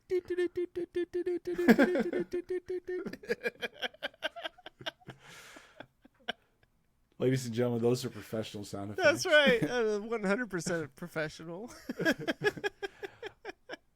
Yeah, I think that that actually gives credence to what Manchin keeps talking about in the 3.5 trillion. But I think he's still wrong. So I wanted to come back to the thing that I think you have been talking about a bunch, which is like, you have the win in front of you. Why aren't you taking it? Right? Don't put everything into the $3.5 trillion bill, right?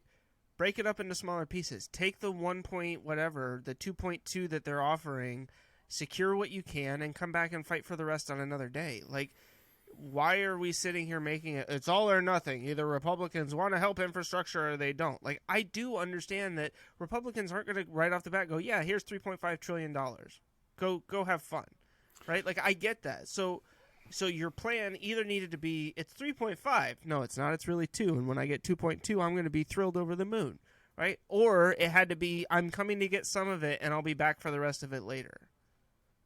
Like Omar's coming, kind of. I think I think the problem is I don't want to say a lack of leadership. I think it's just an absence of leadership. No, an abdication of leadership. Sorry. This is going to sound racist. I think that's the way white people do in business when it comes to negotiations. Sure. Right? It is kind of all or nothing, as opposed to what are we trying to accomplish. It's a cultural problem, and that's. I mean, I'm not. Look, I'm disagreeing without really disagreeing. Like, I think yes, generally that's probably very accurate amongst white business folk. My disagreement is that I don't look at it that way, but I understand that I am not the average white business person. So. Yeah, the committees that we're talking about, they're all headed by the same types of people. Yeah. And I think that is Matt Gaetz. It's in yeah.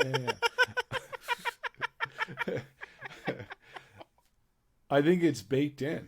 That's how they do deals. Yeah, right? I mean, it's how anything gets done in Congress, right? Like, there's nothing that isn't done with kickbacks and earmarks and all of this other stuff that are done specifically to benefit somebody. Nothing gets done that isn't benefiting somebody somewhere.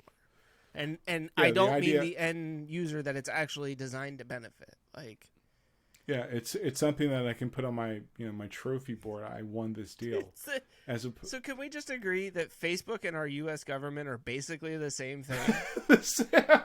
Where they're pretending to serve one group while actually serving another, and all improvements and benefits and changes are done to serve that other group while pretending that it's really for the benefit of the rest of us. I like that. I think that could be the title of a segment. And I'm not trying, again, like, I'm going to stop giving this disclaimer. I'm not racist. I don't play the race card. I don't have a racial bone in my body. Oh, I do. I have a That was one of Jon Gruden's comments. Yeah. The moment that you come out with either I don't have a racist bone in my body or I'm the least racist person in the room, you are definitely a racist. Like, yeah, you're a racist. Yeah, you're literally admitting some level of race with the second one there. So I try not to say this in public because people try to use it against me, right? I understand racial bias. Just to be clear, this is a very public forum that you're using right now. Yeah. I understand racial bias. Like, I'd be lying to myself because I have bias, sure, right? But I have bias, positive and negative. Yeah. Like, I can be like, yo, I'm with my people, and like, yeah, turn up, right? But then I can also be like, yo, I'm with my people, and you like reel that back in. But there's a principle I've been working on, trying to understand better. It's the principle of acceptance, right? If I can accept said environment or whatever the situation is, what do I do next? because the more I fight against it, I'm going to do things that are contrary to make it a positive experience. The more I accept it, I can actually be open to the inputs that are coming in around me, and I can manage to deal with the outcome.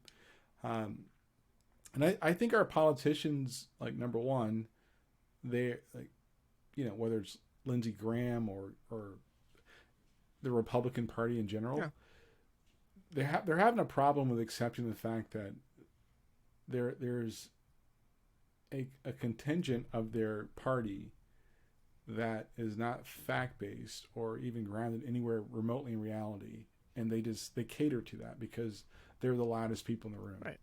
Without thinking about on the opposite of that, I heard this pundit say that if Democrats don't do something big now, they'll never have control. That their words, not mine, right, for the next 10 years. It's not about control, right, and it's not about the next 10 years. It's about the next 25 to 30. And the short-sightedness of that way of thinking, it's detrimental. It's detrimental to everybody outside of that circle. What you're going to end up doing is rushing into something a la ACA and doing it in a way that isn't actually as beneficial as it should be, right? That isn't as incapable of being torn apart by the next president or the next regime. And that becomes the main thing, right? How do we take down the ACA? Yeah. Well, you want to, but the people that are actually benefiting from that are actually a vast majority of your voters, your constituents. Yeah. Even if they don't even realize it. Yeah. But they will when it all goes away. Yeah. Then what are you going to do? Yeah. Right. So this term to term thinking is just stupid. It's like the dumbest thing ever. But it's, like I feel like that's part of where we've ended up in this cycle, right? It is this term to term thinking when it comes to politics, and it's all just, how do we get to the next re-election? How do we get to the next? I mean, and it's not even, you know, like if you get 2 terms with Obama, it was, well, how do we get, you know, Hillary Clinton elected? It was, you know, how do we maintain and move forward with the quote unquote progressive movement? And how's that working out for us? It's great. No, it's fantastic. Well. Don't ask questions. Move forward. But here it goes to the 2 points that you put in the notes. It's like the vaccines. Why are we talking about vaccines? Right? Like, why is that even a conversation? It's like, look, either do or don't. If you don't, we will continue to, like, you know, blanket you with the message of why you should. But if you choose not to, that's on you. Understand that it will make your life significantly more difficult, right? Exactly. Because we're not willing to make the rest of our lives that more difficult simply because you refuse to follow the rules. But are they even rules? No, it's not even rules. It's more like guidelines. Right. That's my point. The federal government literally cannot make you do X, Y, and Z. No. Mandates are mandates, but they're not. Not woman dates. Not all encompassing. Oh, dude, I think I might have to go to law school, man, because I would fund my own adventure just to have some of these stupid arguments. I wouldn't put that evil on you, Ricky Bobby. I mean, I want to play chicken and see all the chickens fall out of the truck. At the end of the day, you're going to have a lot of dead chickens, according to Senator Ted Cruz. I mean, so my point, I say all that to say this. It's like, look, you can get the soundbite to make it like support your weak position all day long. But why are we talking about mandates? Why are we talking about vaccines? Like, don't get vaccinated. Okay. Right? I think the problem that we're having is those same people who won't get vaccinated won't wear a mask and they won't stay home. And so they're continuing to perpetuate this virus that the rest of us would just as soon figure out how we move past. And so, I mean, I'm just saying from my perspective, I think that's part of the issue, right? Is we're all kind of sitting here going like, well, why won't the rest of you just get with it? And I'll challenge that way of thinking, right? As a person that wears a mask, and I went to the grocery today, and not everybody there was wearing a mask. I just stood away from them. Like, I physically moved away from them. I had no reservations about doing that, nor did I care about their well-being. Right. I'm with you on that. I don't need to have the conversation with like Billy and Jane's stupid. Now, the thing that makes me kind of question even my own way of thinking is that there's a lady in Wisconsin that's suing a school district because her kid got sick with COVID. And I think they're like, just off I only listened to the headline. It's not a good situation for their kid. So I respect that. It's like, all right, that makes sense. But we're having it's like with your 7-year-old, right? She's 8 This now, is, but... it's, shit, yeah, you're right, I have to remember that. It's like with your 8-year-old. When you say don't do this, what do? They do right. like the the exact opposite. Right. That's what it's not that complicated. That's what we're dealing with. So basically at this point, we need to start telling people the vaccine is bad. Do not get the vaccine. It might give you mutant superpowers. We don't think so, but it could. So please don't, whatever you do not take the vaccine. Because you don't want to be Spider-Man. Right. Or we can do the PSAs. People that have a certain level of common sense and like they're reasonable, they'll do it. And the other ones, I mean, you've provided them the option. They choose not to do it. These are the same people that say you give poor people free stuff and you'll keep them poor the rest of their lives. Okay. You're the same people that do that. I'm going to take your same argument and use it against you with your own like life. I mean, I think that's a very fair assessment, honestly. Like I don't have any argument against it. I'm just saying these are the same people that say, and most of them, the loudest people or the people that we hear make that argument are typically poor. Yeah. Like they're the ones complaining about welfare and, blah, blah, blah, blah, blah. And this person's taking okay, I will take the same argument and use it with like the vaccines. Hey, I'll put this PSA out there. If you want to follow the recommendations, you do. If you don't, be mad at who? But to have that conversation with them, now I'm the target of their frustration. I don't want to be the target of your frustration. Right. I refuse. And I think we as a country, now I get the different levels of leadership, like the president, et cetera, et cetera. I know they're doing their job, but I would just change my tactics. I'm like, no, okay. Yeah, I put this mandate through for OSHA because collectively I'm responsible for that. I may not be directly responsible, but indirectly I'm responsible for it. Just like indirectly he's responsible for Afghanistan. Indirectly he's responsible for the 700,000 plus deaths with COVID. Yeah. But like at the end of the day, bring together the governors, right? Bring together the state legislatures and say, hey, guys, we want to work together to figure out how to make this happen. This is what I'm doing at the federal level. This is what I'd like to see you doing at the state level. Figure out how we can help you make that happen. These are my recommendations. Yeah, exactly. Right? Remember how I would tell you, like, hey, if you're spending too much time here, you're wasting your time? It's so different. Yeah. Like, I wouldn't spend so much time trying to coax the American, citizenship to change their behaviors. I'm going to talk to the people that run that actual state. And if you don't want to participate, South Dakota, Texas, Florida. So that's where I'm like, I guess I'm going next because it is next on the list. But our favorite governor, Greg Abbott, who, was it? No, I guess it was Ron DeSantis that we wrote the letter to Harvard Law School about. I tagged them, by the way. I tagged Harvard Law School in those posts when I posted it on. I didn't hear anything back. Apparently they don't care. But yeah, you got Greg Abbott, who is now banning all vaccine mandates, which seems like a mandate in and of itself. Like he's mandating that there are no vaccine mandates. So does that technically violate his own mandate? Well, it's an executive order. Okay. So technically, no. Does it violate his own executive order? No, but I mean, it's one thing to sit there and say, hey, we're not at the governmental level, right? At the government, we are at the state government level.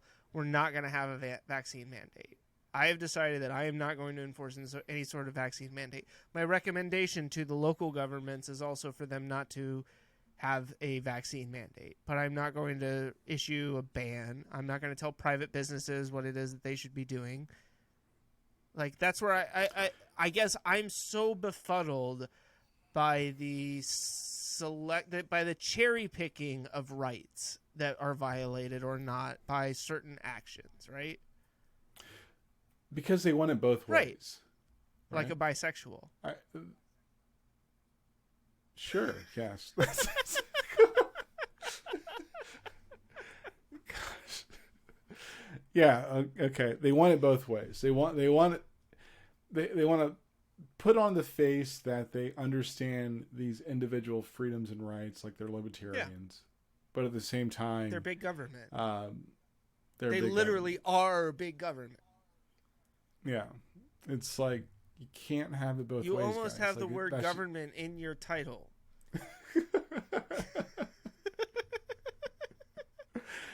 But with DeSantis and Abbott, it's like they're trying to figure out who can do a wrap around Donald Trump first. Yeah.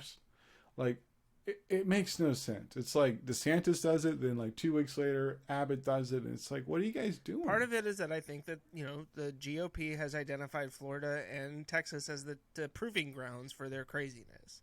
Like, if we can get it through there, then it might just be crazy enough to get to some other GOP people. Well, here's what I'll say, and then I want to back away from this because my head will. No, you're good. I understand. It's a self-fulfilling prophecy. We give so much credence to Iowa, right? When in presidential campaigns. Yeah, that makes sense. Trump does. Yeah, because 5 people live in Iowa. No, our whole country is literally nothing but Iowa. Like, Iowa is the Right. perfect representation of the rest of the United States. They are the best. What do you call it? Like, when you get like a little picture. Never mind. Snapchat. Yeah, there you go. That works. Okay. Yeah, they are the perfect snapshot of American life in Iowa. Yeah. Corn, yeah. cattle, football, America. Tractors. So Trump does a campaign there over the weekend, and Not just a you've got campaign, Senator Graham. but a rally. A rally. Yeah. Dude, who cares? Nobody there even cared. I think that was my favorite part. Was the fact that the people who were there were finding it really hard to get excited about literally anything that he was talking about, because it's the same garbage he was spouting at the last election campaign that he ran, where it's like, they're gonna steal this election from me, and the vaccine's not that bad because I made it, but don't go get it, and COVID's just a hoax from China, but they're gonna kill you with it, and oh, by the way, they stole the election from me. It's just like. I hope Jordan Klepper was there. Yeah. I would love to see an interview with him and Donald Trump. Oh, he would destroy. That Donald would be Trump. great. He would destroy. I think that the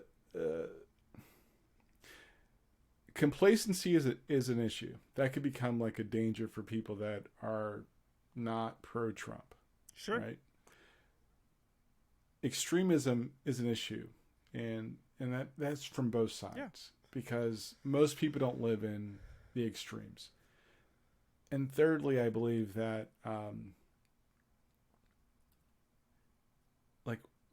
people are developing a level of cognitive disassociation with people that don't agree with them on both sides. Like we have a lot of things in common, but we're choosing to completely separate ourselves from the things that we don't like super quick. And I think it's one of those things, right? Like, at the end of the day, I had this thought the other day. There's, moving down to the beach, there's a house a couple of blocks down the street, and they've got Trump banners and flags and stuff all over the... Yeah, I saw it. And they've got They're nice people. Yeah. Well, no, so that's down the street from my folks. This is down the street from my actual house down here. There's another one where he's got like Trump 2024 stuff in the yard already, and a Confederate flag that flies out front. And the first few times that I drove by, right, my initial thought was, I really want to flip this guy the bird when he's out there mowing his lawn, or come over and smash his signs or burn his flag, and that'll show him. And then I thought, no, all that's going to do is ultimately reinforce these beliefs that he has, right? He's going to sit there and say, man, I got to get more Trump signs. I need more Confederate flags. And so it's not like I'm going to go identify and be like, you're my best friend and everything you believe is what I'm going to believe from now on. But I'm much more likely to make a difference by befriending this person than I am by ostracizing them and distancing myself from them and making them feel alone and secluded and pushing them into other people who think just like they do, right? Like, I'm better off figuring out how to build a bridge, and maybe I never, like, change this guy's mind on anything. But at least I tried, right? Like, It proves the point that people don't go on social media because, like, they like the buttons. It's because people have this innate feeling that they need to be understood, right? So, like, I watched a documentary a few years ago about white supremacists, and it was kind of reinforced my feeling of that. People are alone. Like, even with other people, they typically feel alone. Yeah. Like, there are things that psychologically, emotionally, that we need or we can't express for whatever reason.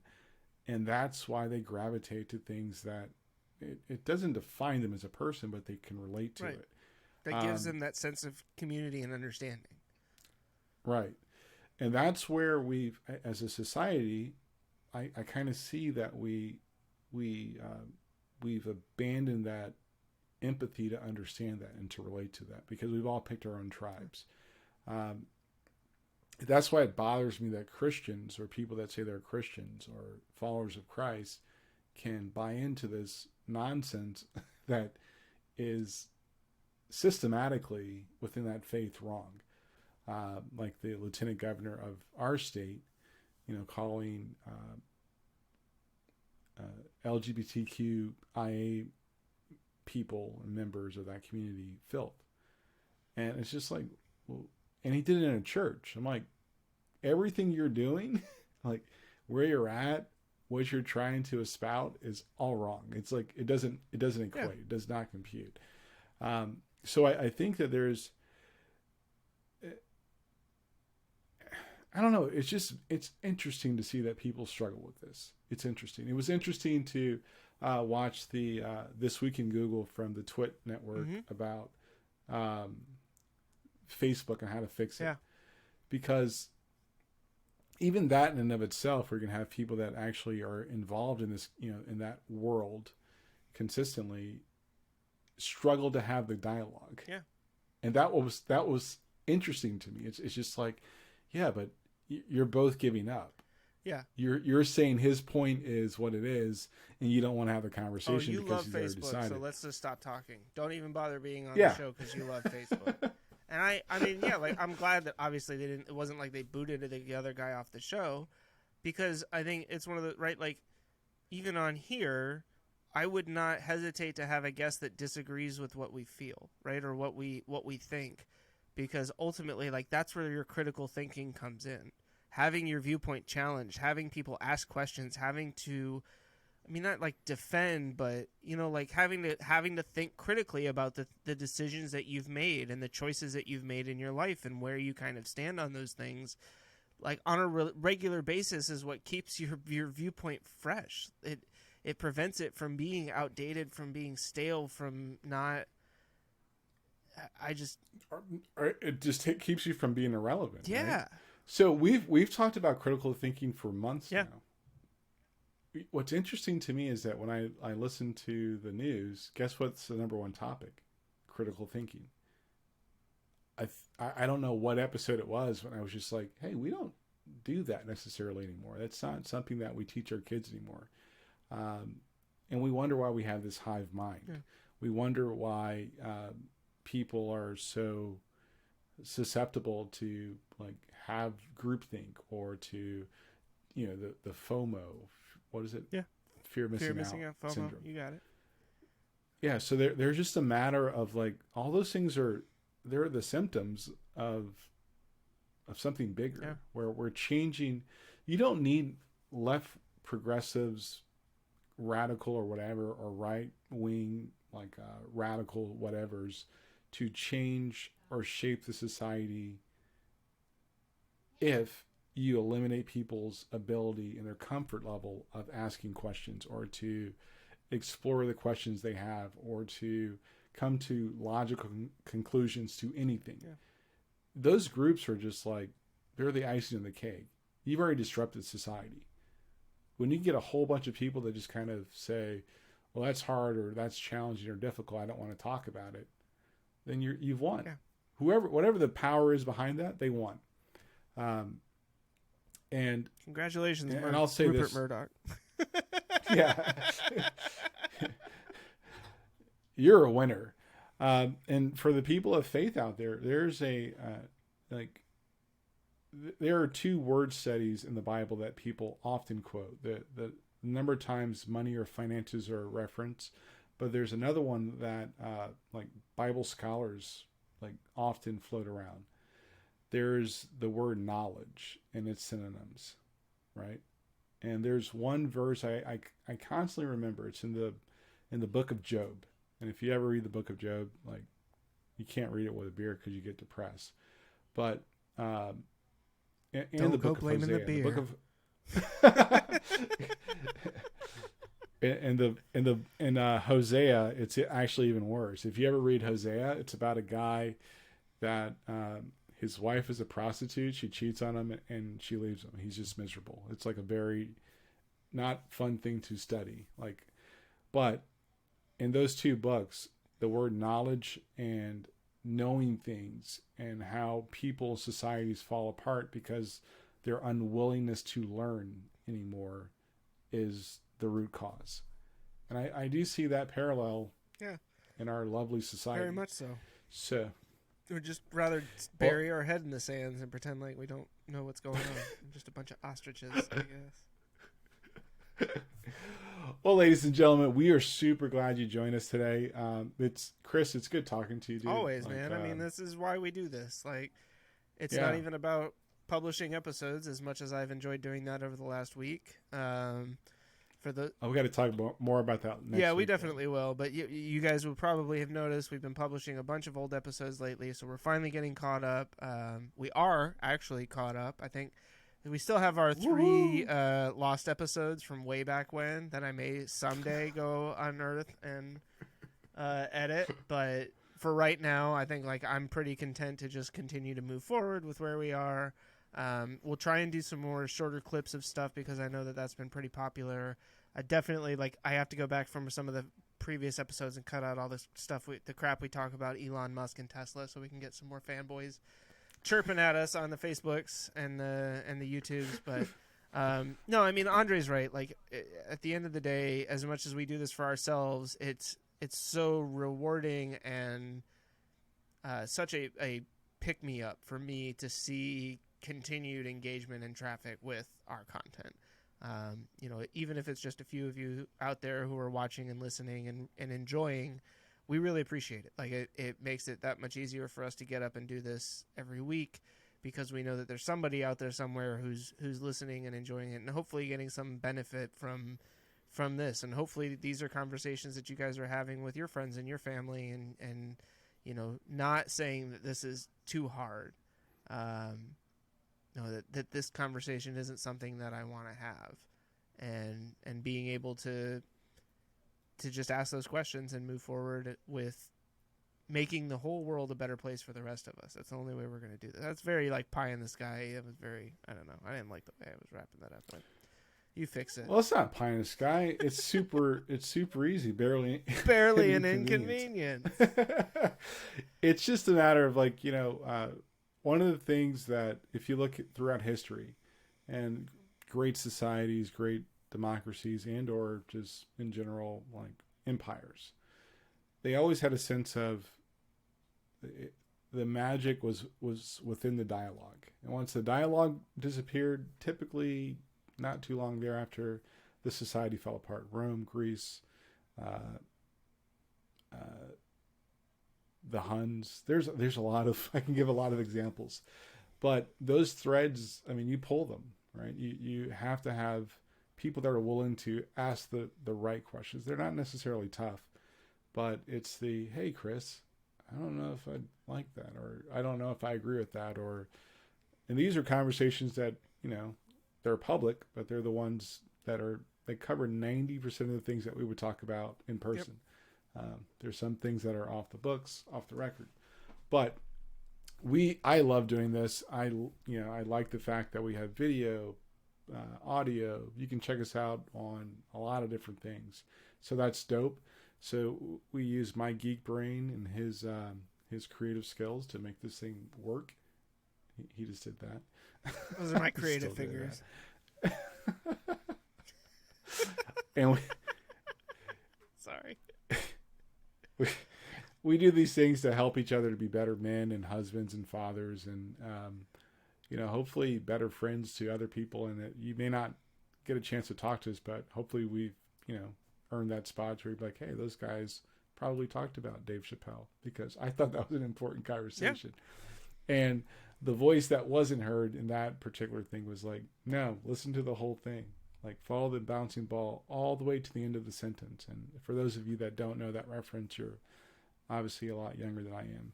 But anyway, you can listen to us on SoundCloud, Spotify, Apple Podcasts, Pandora, Google Podcasts, TuneIn. And if you have a RSS reader in some type of app, like I use Plex, and on our website at chrisandandreshow.com, we have a link to our RSS feed. Plug it into your preferred app, and you can listen to all the episodes there, get updates when they're newly and done.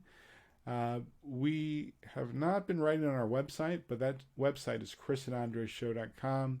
You can always hit me up at Andre at chrisandandreshow. And I'm Chris .com at chrisandandreshow.com.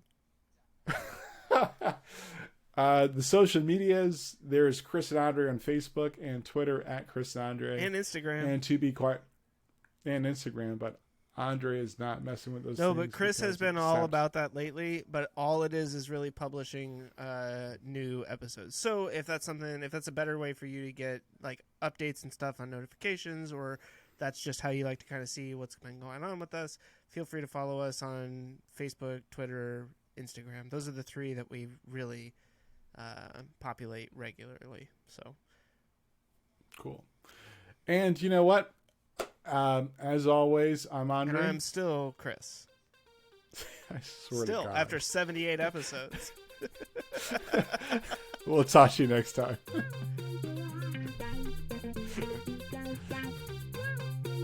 You're such an idiot. It's never stopped me before.